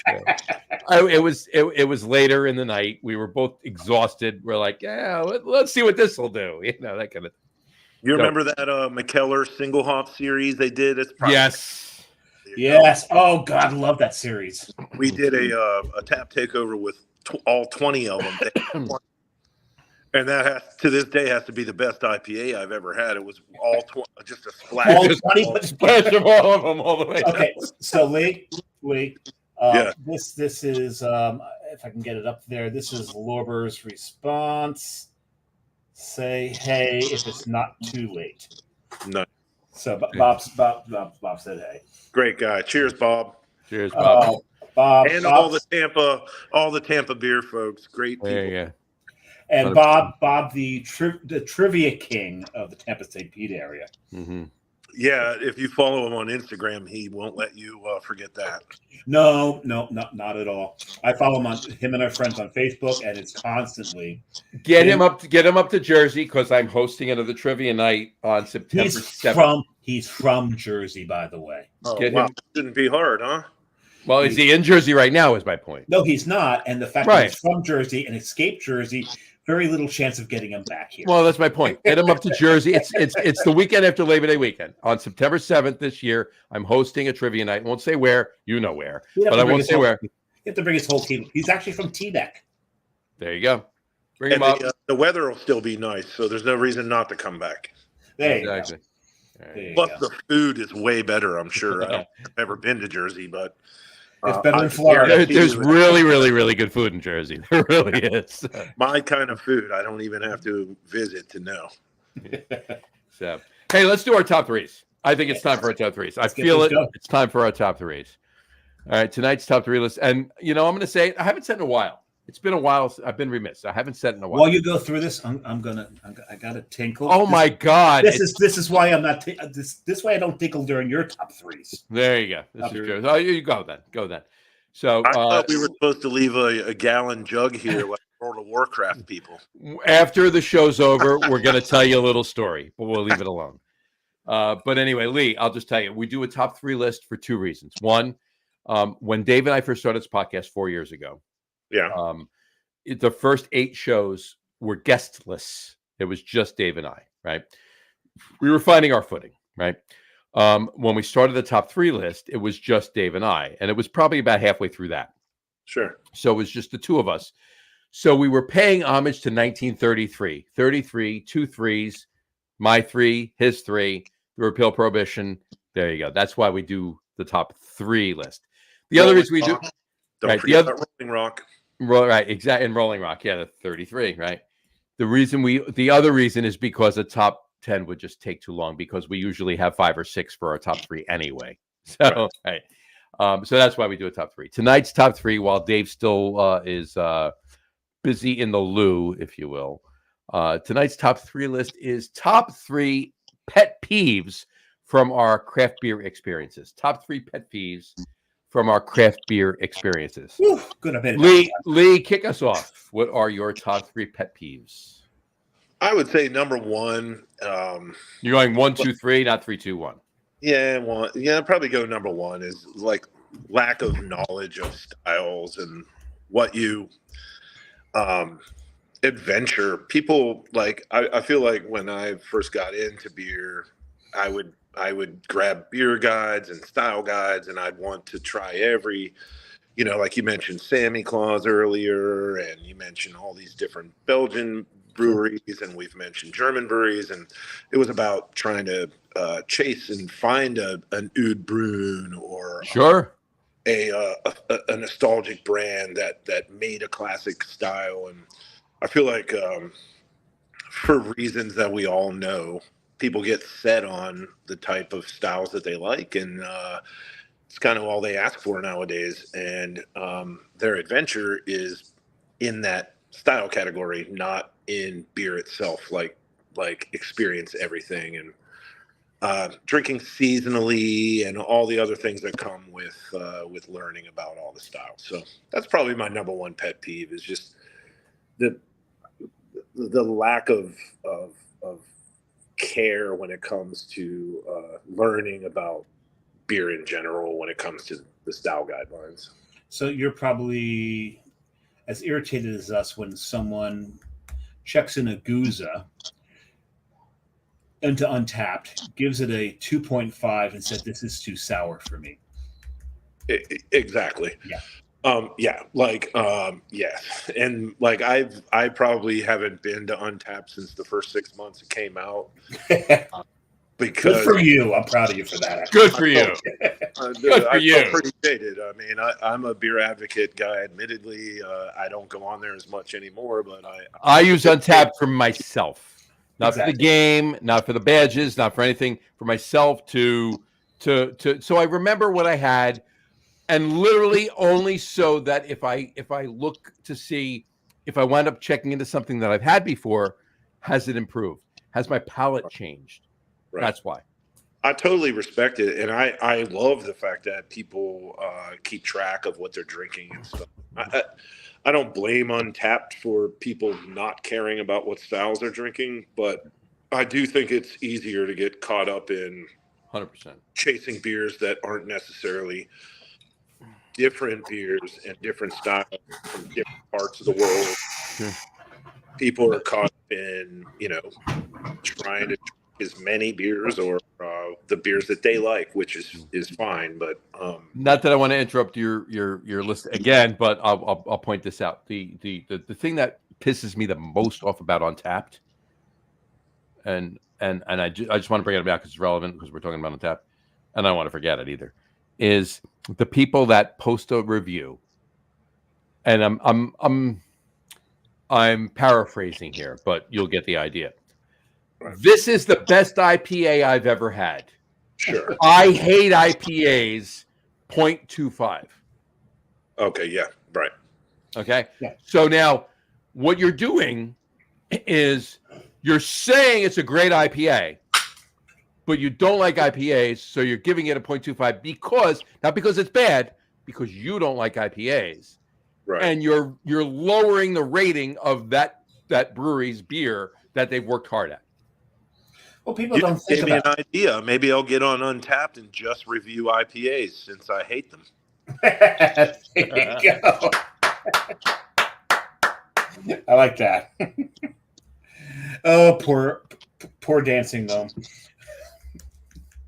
They make great beers now, though. They always have, but they make great. They do a great job across the board for all the stuff. No, I'm just saying, if you're going and you're going to rate IPAs just because you hate the style and you're going to lowball all of them, they will get much more money from me for sure. There's that. There is always that. All right, so what's your number two?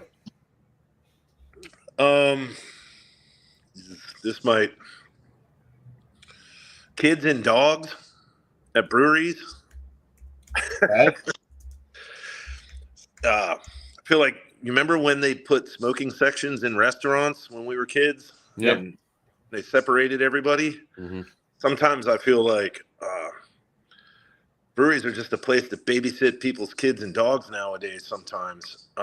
And that can be frustrating. And I'm not saying that just from my experience over the past few years here or whatever. It just, I don't know when it became that way, but if we didn't have parents and we didn't have kids and dogs, we'd probably all be out of business, just to be fair. Do you know what I mean? And I love the concept and all that. I just feel like sometimes I go to a place and I just want to be around a bunch of adults and talk about beer and whatnot. And it's just, I'm at a big, a family picnic or something.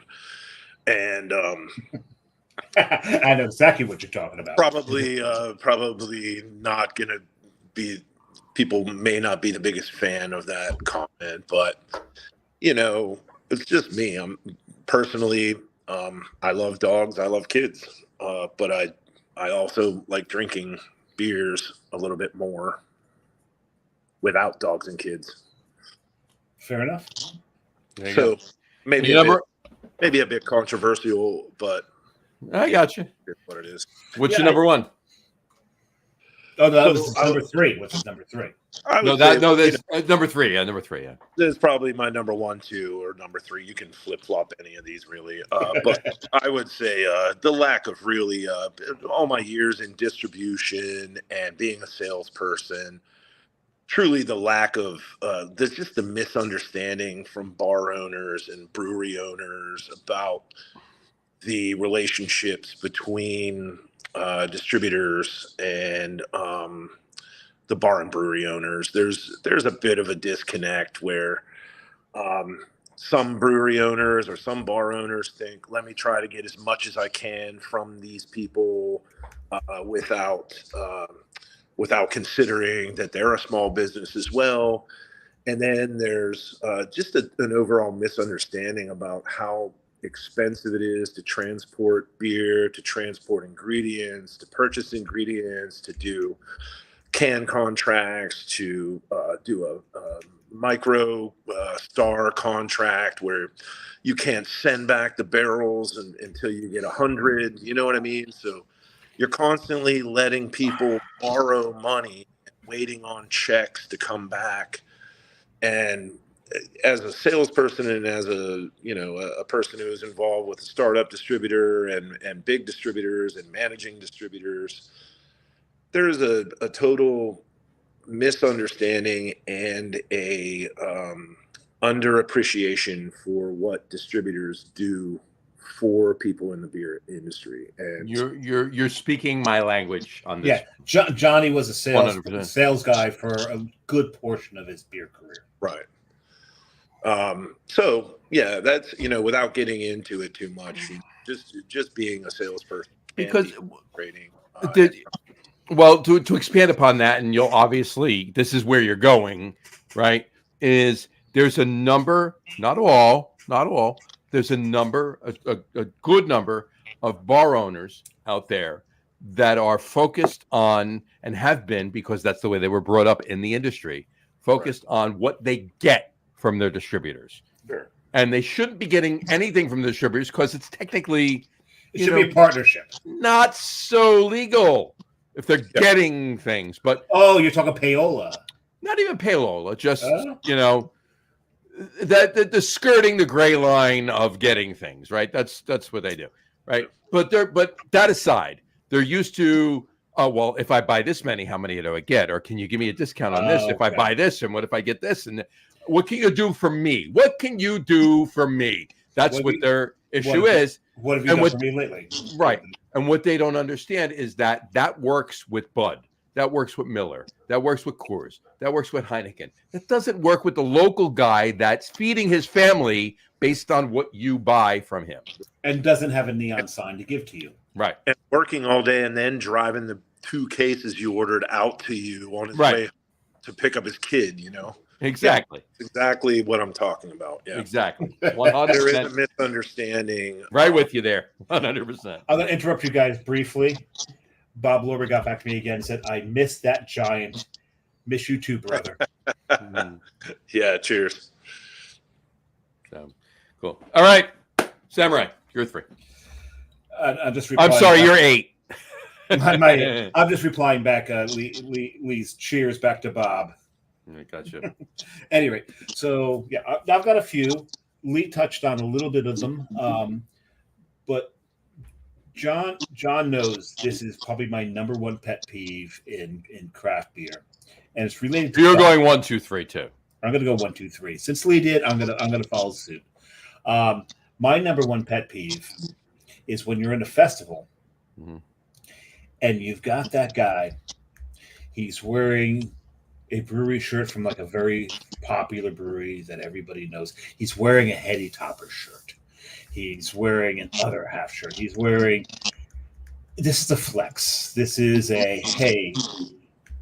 I know beer. I've been to this place. I've been to this place. When I go to these festivals, I appreciate the people that are wearing the brewery shirts or small breweries that I've never heard of. You know, and I love seeing that. I love seeing like a brewery from like the middle of nowhere that I've never heard of. And someone's wearing this because they're giving me awareness that this brewery exists, that this is something. But it also tells me something about the person. Yep. It tells me that they're actually seeking out these places. They're going. You want validation. They're traveling. They're traveling. They're seeking these places, or this is their hometown. This is their home brewery. Yeah, they're so proud of their community that they want to wear the shirt from their hometown. Right. And I didn't mean what I said in a bad way. It's a good way. Yeah, and I love that. I love that. Anybody can buy a freaking Heady Topper shirt and wear it to us. That's just a, like I said, it's a flex. And to me, and maybe I'm just being really friggin' snobby. Maybe I'm being too judgmental, but I sneer when I see these things. Well, it's funny because your bio on the website says, "Drink what you want, let others drink what they want. Don't be a douche."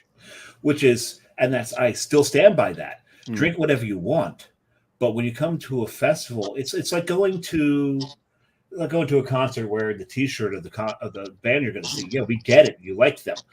It's a lot of things. It's wearing the T-shirt. It was going to a concert wearing the T-shirt of the band that you're going to see. But what's worse than that is, and I almost not agree with. I almost condone wearing a T-shirt of the band you're going to see, as long as it's not that tour's T-shirt. Exactly. If it's you didn't walk in, buy the T-shirt, and put it on, right? But it's the same thing. Like even running races, like Jess runs marathons. I run with her smaller, shorter runs, right? 5Ks, 10Ks, 10 milers, 5 milers. Whatchamacallit. You'll always get a shirt. Every run you do, you get a shirt. Yeah. The people that, and this obviously doesn't pertain to this list right now, but the people that actually show up, check in, get the shirt, and then put it on and run in it that day. Yeah, you know? That's one thing. But it's just. But anyway, I'll wait and go have brunch with mine. Yeah, right. There you go. But then also, like when you go to a brewery and someone comes in wearing the shirt of the brewery that they're in. Yeah. They don't work there. What are you wearing that for? That's just fanboyism right there. Right. So those things, it's a pet peeve of mine. It's like, where's the owner? Can I stick my tongue up his ass? Yeah, exactly. So there's that. And now, there's been times where wearing the brewery shirt has, maybe gotten me something, but not at the brewery. Like this one time I went to a festival, I was wearing a Kane Brewing shirt, and I went up to the Kane booth, and they're like. And it was like one of the first shirts they'd ever produced. Mm-hmm. Like, oh my God, that's old school. Even Mike Cain doesn't have that shirt anymore. So they pulled a bottle out from underneath and said, "You need to pour this." So there's times and places. There's times and places, but so it irritates me when I go to a beer festival, see a guy wearing Heady Topper, wearing like an other half shirt. All these. Really popular breweries that everyone, okay, we get it. You're independent. I get it, right? Yeah. So that's a pet peeve of mine. Number 2, It might actually be number one. You could even probably swap these. I hate it when you're in a brewery that is rocking. You've got a line. You've got a line to order beers, and a couple people come up. There's 4 of them, and they've all ordered flights. They all get 6 tasters. Yeah. Oh, because now you have tied up a couple of beer tenders. And flights to me are, again, there's a time and a place, right, John? Mm-hmm. Where the problem with taster flights is if it's a flight that's 5 or 6, by the time you get to 4, you can't. There's not enough liquid in a taster to wash out the liquid before it, so that you're actually accurately tasting that beer. Right. So especially a flight of 6, that's ridiculous. By the time you get to 5 and 6, you're not tasting that beer. I know breweries that do flights of 8. That's insane. That's insane. Sam Adams in Boston does that in Faneuil Hall. They do Fegley's in Bethlehem does it. They do it well. By the time you get to 4 or 5, you're not tasting the beer because there's not enough liquid in each glass to wash out the beer before it. Right. Now, John and I have talked about this, whereas if you can get a short pour of something, but it's only 1, okay, fine. And if you're in a brewery that's quiet, it's a slow day, first time there, you want to see what they're capable of.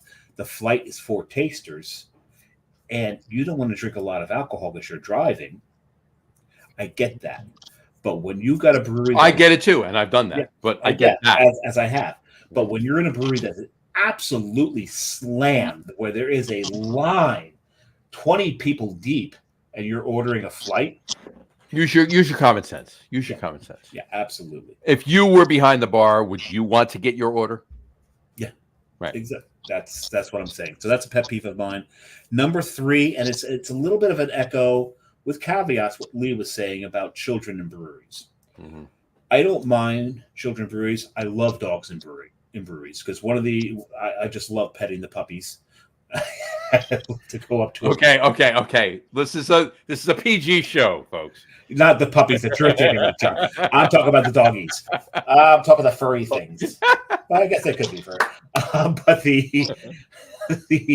But I do love. So Lee, I'm gonna respectfully disagree with you on the dogs thing. Sure.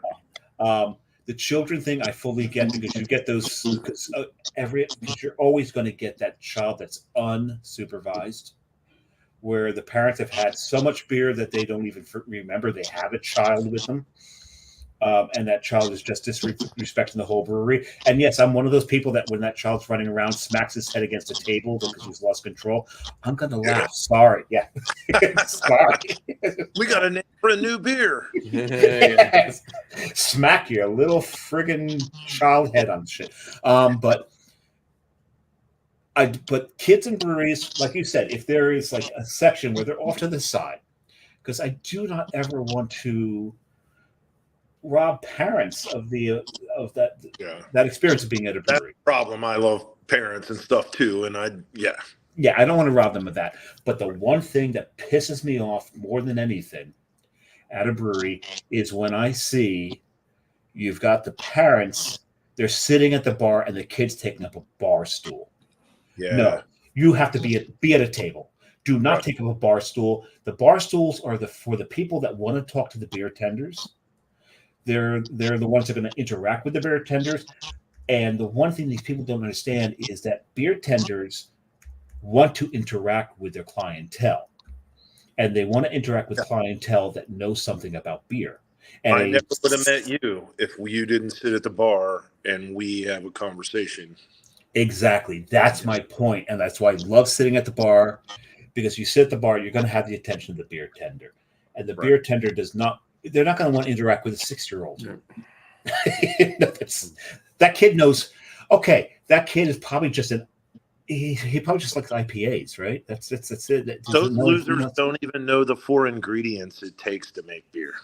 It's love, sweat, tears, and blood, right? No. Barney, Scooby-Doo, Bluey. Oh! So you're back to Australian pilsners now. Oh yeah, there you go. Anyway, all right. Well, Dave, I thank you for switching off of what Lee didn't say and mentioning my number 3 before you got to your number 3, while talking about your number 3. Even though we talked about this beforehand, but I'll leave it at that. What? Never mind. There we go. But please say number. I think you just said number 3 as many times as I said cinnamon. Exactly. Tree number 1 is for number 2. Tree number 3 is for number 1. Don't go to tree number 4. That's the ladies' tree. Stop saying number 1. I'm gonna have to leave. Yeah. Anyway, like I did earlier. So I got one honorable mention, and I only had it because I mentioned it honorably while Lee was talking before. Is the Untapped reviews. I can't stand people that do what I said before. Right? Just like I can't stand IPAs 0.25. All right, if you can't stand IPAs, don't rate the fucking beer. Just check into it if you want to play the game and say that you hate IPAs. Have at it. I couldn't care less. Have enough maturity and knowledge to know that I don't like this style, but I appreciate the craft that went into it. I appreciate the way it was brewed, and rate it on that. I've seen people rate just what I said. You know, I can't stand this IPA is amazing, but I don't like IPAs 0.25. And then you click on their profile, and they've rated Miller Lite a 5. Okay, that's dry hopping, right? Yeah, exactly. Right. Triple hopping. Yeah. Anyway, so that's my honorable mention. But my number 3, I'll move that to my number 3, and I'll make, because of what Dave said, interchange them. It doesn't matter. Unattended children. Okay. Parents can be, I'm a parent. All of my kids are well over drinking age. All right.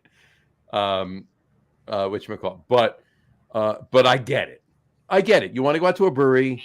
You know, when my kids were young, there weren't a lot of breweries. All right. Yeah. So, but you were teaching them about the styles and stuff. Of course, every time, like, hey, my son-in-law works for me. Okay, so there you go. Right. And before he worked for him, he was in the beer industry. He was in the beer industry. I taught him well. Anyway. Yeah, that's good parenting right there. It's good parenting. It's good it's good. It's good in-law parenting. There you go. But in any event, no, I get it.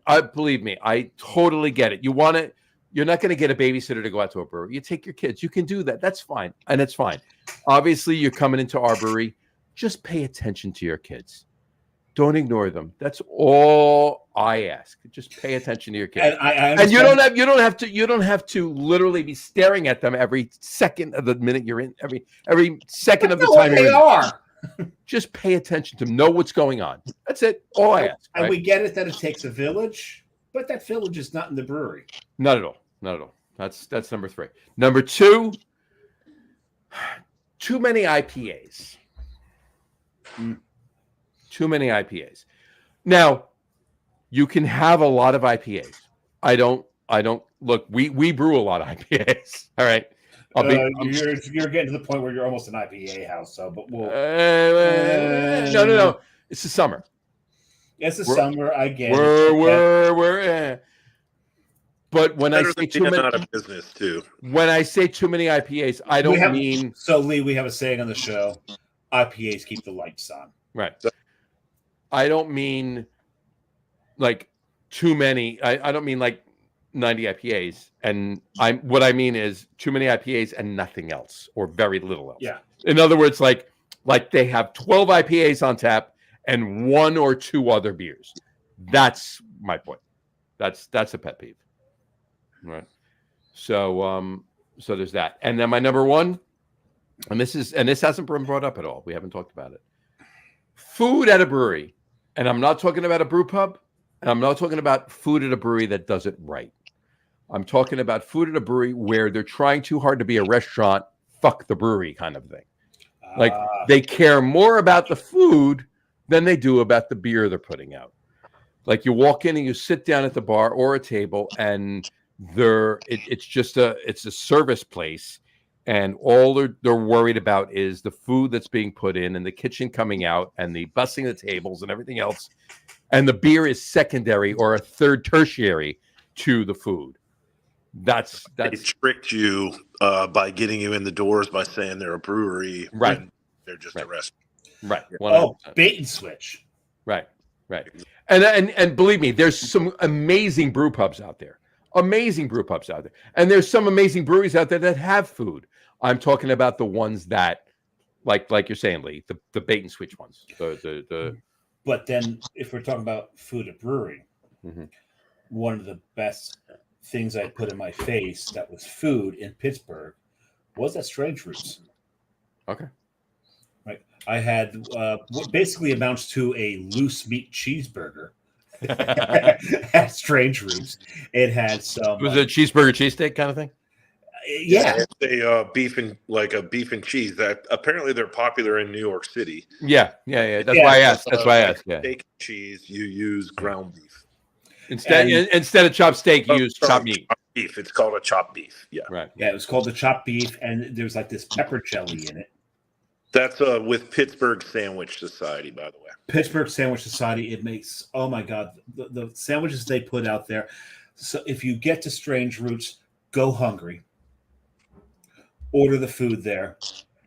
They are smash burgers and wings. Mike's from Buffalo. He makes fantastic wings. I know you probably didn't get to taste all the food, but no, fantastic burgers and wings and everything. So if we come back, we're coming hungry again and having lunch again there. This is a place. Well, we'll be there in the end of October. You got to go. You got to tell me. It's settled. So.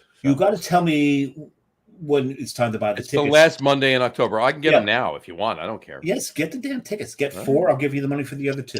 Done. And I'll plan the beer stuff. Oh yeah. So we got to go, but we got to get Strange Roots. We got to go there hungry. Get the food there. And the thing about that is what you're saying, Johnny. Strange Roots is the brewery first. Right. They've got a sandwich shop there. Right. If you're having food, brewery first, food second. Not open a brewery and call yourself a brewery and then do food first and we got some beer. But we don't want to say that the beer supersedes the food. It is a brewery first, so it should. However, there's many breweries that Johnny and I love where the food 100%. Is fantastic. Fantastic. Right. And that Strange Roots is one of them. Right. We know another place in Philadelphia where the sandwiches are amazing, and so is the beer. Human Robot, and the Pose sandwiches. Lee, if you haven't been, get there. Let Dave and I know when you're going. We'll meet you there. Yeah, the sandwiches are absolutely amazing. The beer is fantastic. They're one of the best lager houses in the Northeast. I can't say that. The best lager house in the Northeast is Schilling. I would put them. I was going through my top. I was going through my top 5 before. That rounds out my top 5. They're in the top 5. They're in the top 5. They're fantastic. So we can start before noon when I get there. They open at 11, so yes. They open at 11, so absolutely we can. You're perfect. Damn straight. You're right. And then we can beer tour Fishtown, and then hit Brewery Town. Yeah, there's a section of Philly called Brewery Town. Wow. Oh, yeah. And the thing is, it's not because there's a lot of breweries there now. There are. It's because there were a lot of breweries. Because when there was a time where there was probably like 35 breweries there. More than that, even probably closer to 50. Yeah. Yeah, probably closer to 50. There's probably about 15 now. Yeah. And Crime and Punishment might be the best of them. Crime and Punishment is the best of them in Brewery Town, yeah. So you come to Philly, and is Earth Bread and Beer still open? I don't know, because that's fantastic. Yeah, Tom Baker. Okay. So hold on, was that heavyweight? Heavyweight, right? Yes. Yeah, Percuno's Hammer. That was my favorite beer. That's fantastic. Back in the day. My favorite. I have a heavyweight T-shirt. That was fantastic, Percuno's Hammer. My favorite heavyweight was, and I know Dave's going to be shocked to hear this. Oh, my favorite heavyweight was a stick of alt. Stick and jab. Yeah, it was a stick and jab. And I know that because yeah. Stick and jab. What's that? Was that an alt beer? It was a stick of alt. Yeah. Oh yeah, fantastic. This is probably the 8th time John has mentioned that beer on the show. At least in this year. Well, I'm glad I got to throw a plug in for Percuno's Hammer. When that brewery closed, was a sad day. It was. And they were in Ocean, New Jersey, and there's only one brewery in Ocean, New Jersey right now, and that's Kane. So okay, yeah. But what a lot of people consider the best brewery in New Jersey, I'd put a lot of caveats on that and argue it a little bit. But I have beers. It's definitely one of the most successful breweries in breweries in the state. They do deserve their accolades. I will give them that. Absolutely give them that. Lee, a reply back from Bob. Come down to halfway there in August, or Badass Beer Fest in November. Nice. And Dave, you need to text him. Come up to New Jersey September 7th, Saturday, September 7th. Be up in New Jersey to do a beer tour up there. That would be a fantastic thing to text. Gotta pull him up here. But the thing is, he lived here, so he knows about New Jersey. He may never ever come back. He just won't drink the water, but everything else. But the thing is, he'll drink the water with hops and barley and yeast in it. But I can probably lure him up here with a pork roll of egg and cheese. There you go. I've got to come there for the food. Oh, that's the stuff between the bagels, the pizza, the pork roll. Yeah, you got to do that. Or if you're in Northern Jersey, they call it Taylor ham. New Jersey is one of those places we will shank each other over breakfast meat. We call it. It's a thing. We're proud of that, actually, somehow. Because Jersey. Because Jersey. Jersey. It was just Jersey. All right. So gotta get him up here. All right. Okay. Or we get him to meet us at Human Robot. That might not be a bad idea either. That sounds doable. Yeah. We can do that. So, all right. Lee, stay on. Well, actually, before we go, parting shots. Anything else you want to say about Strange Roots? Get it out there to people. No, just come by, and I work on Saturday afternoons. If you're ever in Pittsburgh, please come by and say hello to me at the brewery. I'd love to chat with you about beer, and just wanted to again say thank you to you guys. Listening to your website and or listening to your podcast and looking at your website and getting to know you guys a little bit has been a lot of fun, and appreciate you guys having me on. And I can't wait to hang out with you when you come to Pittsburgh for the Giants game, and definitely looking for you guys to be my point people when I come to Jersey and, 100%. Hit all the hell yeah. So 100%. Thanks. Yeah. You got it. Absolutely. And anybody listening that wants to hang out, that's going to be anywhere near Pittsburgh later in October, on Saturday, October 26th. Lee's going to be working, and we're going to be going. So we'll be out there. What the hell? We'll do a bottle share at a tailgate, and I'll bring on the Pittsburgh beers. So if anybody's there, just show up. Exactly. And the game is Monday night the 28th, but Saturday the 26th, Lee will be working. So you can show up at the brewery on Saturday the 26th or the tailgate on Monday the 28th. So there you go. And Lee, I'll be at both. If you can find a way to get us a heat source, a griddle or something, we'll bring a tube. I'll tell you what. You text me. I'll bring anything. We'll bring pork roll. I'll bring some Thuman's dogs too, if you want. I have an amazing tailgate set up, so maybe we could do a hot dog competition, and I'll bring Pittsburgh's finest. There you go. Oh, wait a second. A pork roll hot dog. Oh, wow. Pork roll, egg and cheese hot dog. Oh, wow. It's going to be Monday night. I think we might need to leave the egg out and just do the pork roll, cheese, and hot dog. It's a night thing, but yeah. I'm going out for some late night pierogies now, boys. Done. All right. But that's the whole thing. That's the thing about Pittsburgh. It's another thing. That was one of your ideas for the top three, too. Was accompanied with because pierogies are such a Pittsburgh. It's so ingrained into the Pittsburgh mentality. But they're here too. I mean, they're not as much as Pittsburgh, but they're here too. But in Pittsburgh, it is just such a huge thing in Pittsburgh. It really surprised me. I know there was. It's on every man. Yeah. Every friggin' menu, and I know there was a lot of. I'm Polish, so I can say Polacks. There was a lot of Polacks in the area. You've got so many of the Slavic people there that pierogies became so ingrained in the culture in Pittsburgh, even that to this day it is, like you said, every single menu, but it is offered as a side dish as prevalently as French fries. Right. Yeah. Yeah. It's a comfort food, the babushkas, the old ladies, they love it. Babushkas. Well, Dave, seriously, you're not even talking about Pittsburgh. You talk about Jersey, Stewart's. Well, they have pierogies, yeah. Yeah, but Stewart's, as far as I'm concerned, my experience at Stewart's, pierogies sold as much as, if not more even. You mean these people? Those people, as Botsfly brought it up, as French fries. So Stewart's, for those who are not in the know from like the Jersey area, Stewart's, and they're expanded out of that as well. But Jersey was kind of the heart of it. They were not just root beer.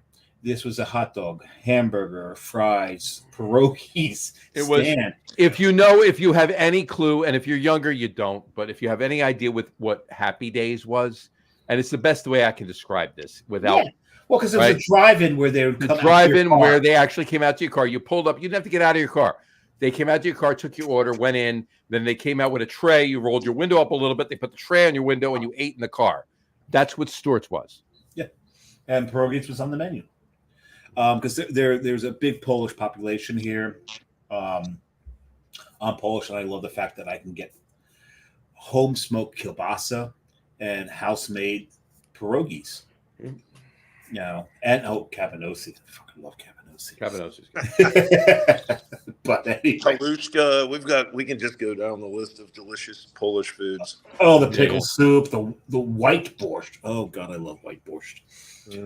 But yeah, we could spend a whole friggin' show on Polish food. What was the one with the farmer cheese and the onion and the what was that?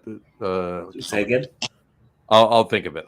Keep going. Well, because the Polish food actually has their own. It's called. I lost a word. I just lost a vocabulary word here. That's the. It's the. No, it's not the. Pate. The pate. Pate. Right. The pate. So Polish pate. So do not ever confuse Polish pate with French pate. Totally different. French pate is very, very delicate in flavor, in preparation, and mouthfeel. Polish pate is going to smack you in the face, give you a black eye, and leave you for dead. They're two, whereas they're very similar in their preparation and their ingredients. The overall ending effect is entirely different. Gotcha. All right. Just saying. All right. So on the Polish pate note, and the final parting note, I did think of one thing I wanted to mention was this weekend I'm going to the Barrel and Flow Festival. Barrel and Flow is Dave Bracey's great. Dave Bracey's great. So I should have mentioned him way earlier, but he does a fantastic job. Dave does a great job. Looking forward to the festival, and there's so what are the dates on that, Lee? It's this weekend, the 10th, I believe. Yeah, the 9th, 10th, 11th. 10th and 11th, yeah. On the 9th, during the day, they do a lot of classes, just like CBC. They do a lot of networking things to help brewers and prospective owners and things like,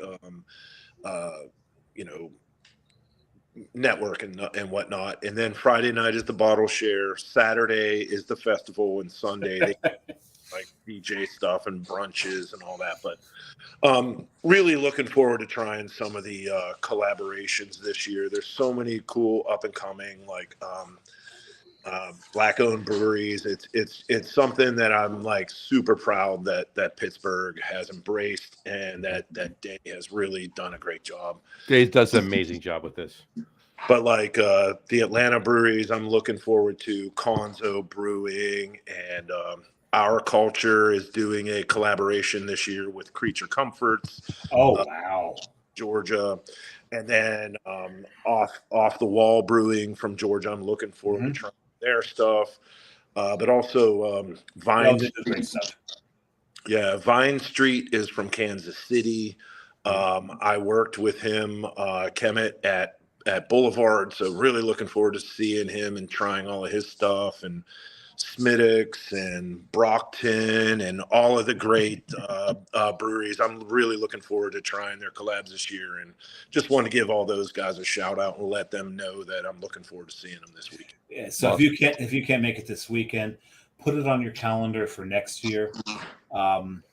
Tag it so that you get the news for it. So when it comes around again, second weekend in August each year.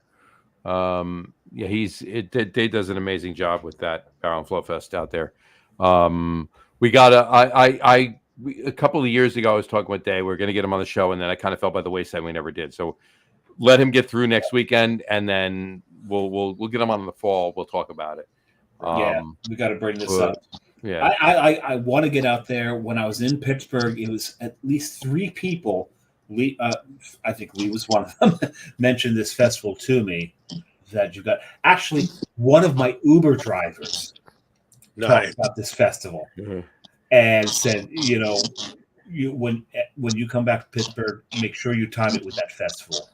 And she told us it started off as a Black-owned brewery festival, but they did understand they needed to bring other people in because at the time there weren't enough to really sustain the festival. Right. But now it's grown so much more. There's so much more.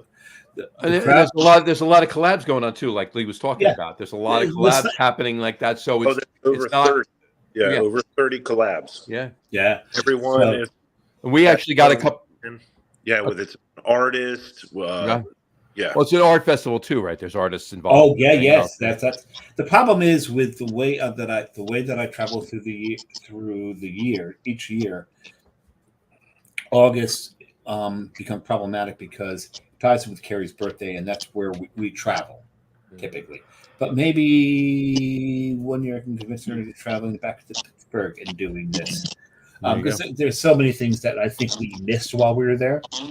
And like I said, I was so disappointed in Trace and Gristhouse, but I know it was just the timing. It's the timing. I didn't know 100% of the timing. Yeah, you do not need to be disappointed in them. It was the timing. I'm disappointed in that. And you will, and you will. Yeah, you'll be out there. You'll be out there in October. So there you go. And hopefully, and in October there should be. And what's the date in October, John? 26th, 27th, 28th. Okay, so it's not going to be the first Wednesday in October. So we're not going to have a new beer being launched at Hawkbrow. No. And the whole. But it may still be there. No. I'm talking about the first Wednesday.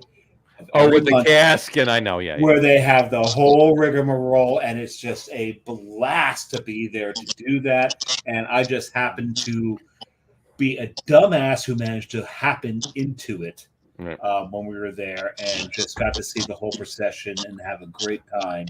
And on that note, too, with the Blackbirds, with the Dave Bracey with the Barrel and Flow Fest, we had a couple years ago. We had on Anthony Jennings from. He runs the Black Brewers podcast, out of Minneapolis, and he's one of the taproom guys for. I'm trying to think of the name of the brewery. It starts with an A, and Abjuration just keeps coming out of my mouth, and that's in Pittsburgh. That's not right. Yeah, that's in Pittsburgh, but.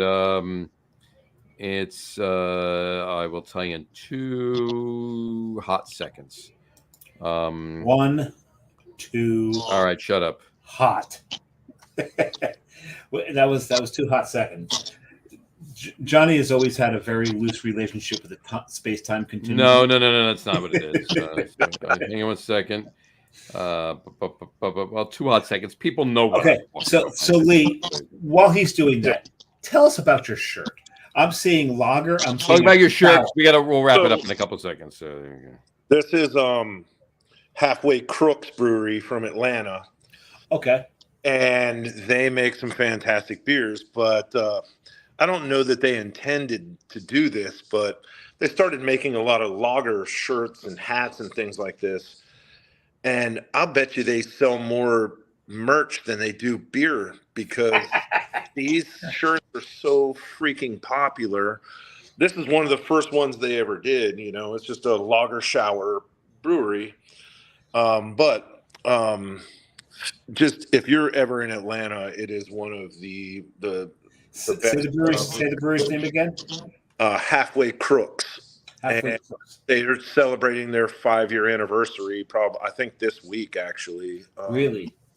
Just a fantastic brewery. Makes a bunch of mixed culture beers, a lot of pilsners and lagers, and they make really a lot like Golden Age. You know what I mean? Oh yeah, nice. Fantastic old man beers. Okay, so we won't tell anybody, and we always operate under the auspice that no one watches or listens. Right.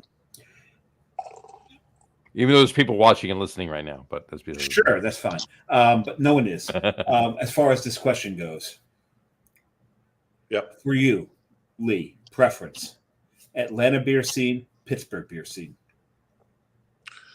I mean, for me, Atlanta, because I was immersed in it, to be fair, and I'm older now, and I'm not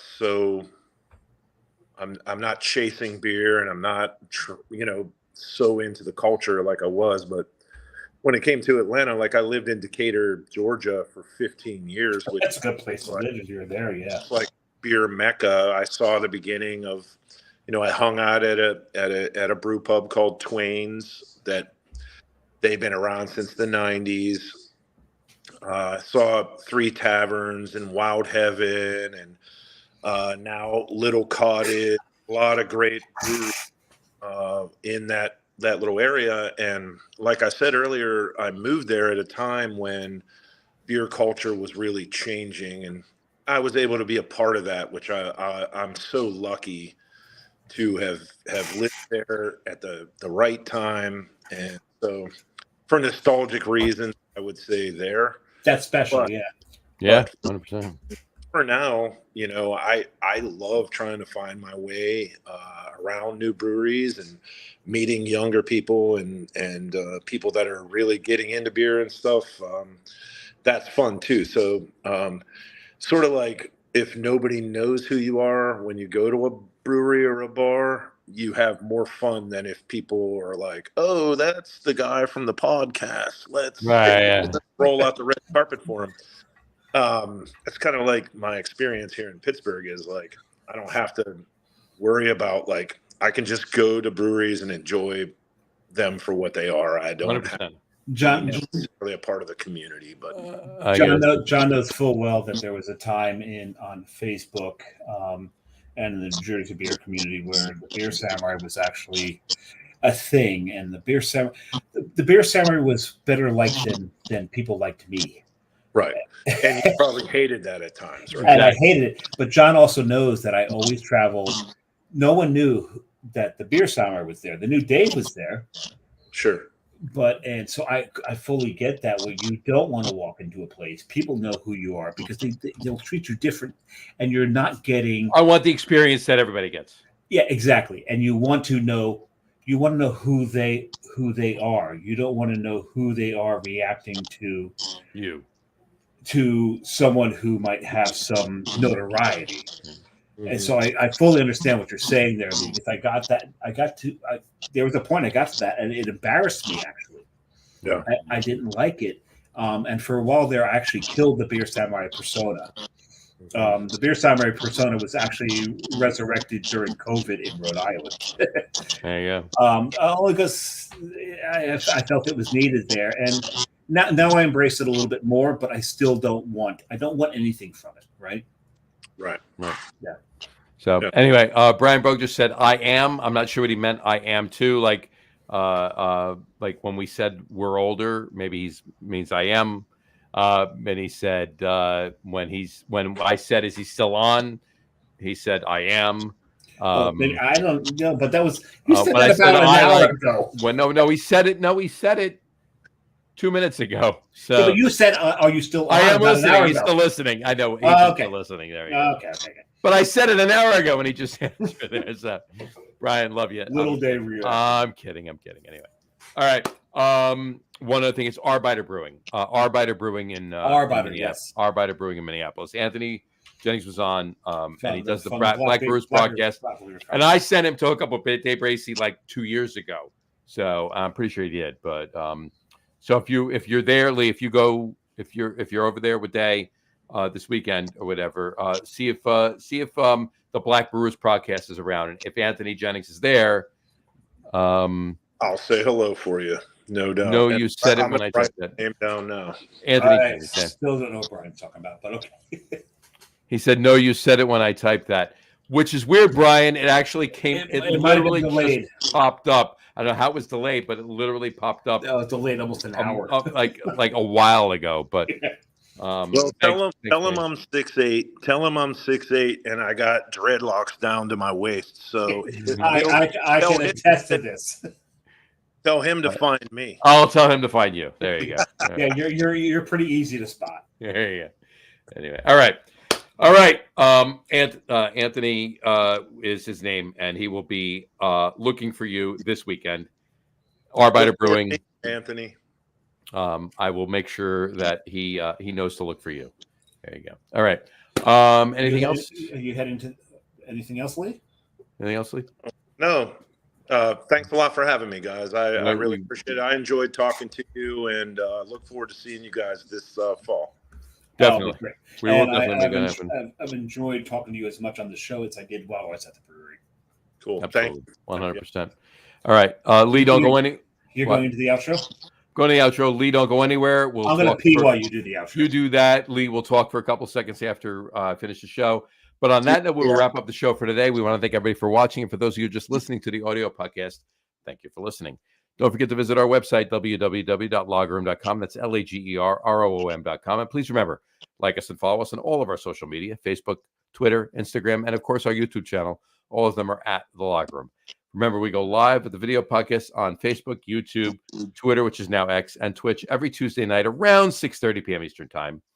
And for those of you, technical issues and severe thunderstorms aside, and for those of you just wanting to listen to the audio podcast, you can do so on our audio host, Spreaker, as well as iHeartRadio, Apple Podcasts, Spotify, Odyssey, Audible, Google Podcasts, Amazon Music Podcast, TuneIn, Podcast Addict, CastBox, Deezer, Podchaser, Listen Notes. There we go.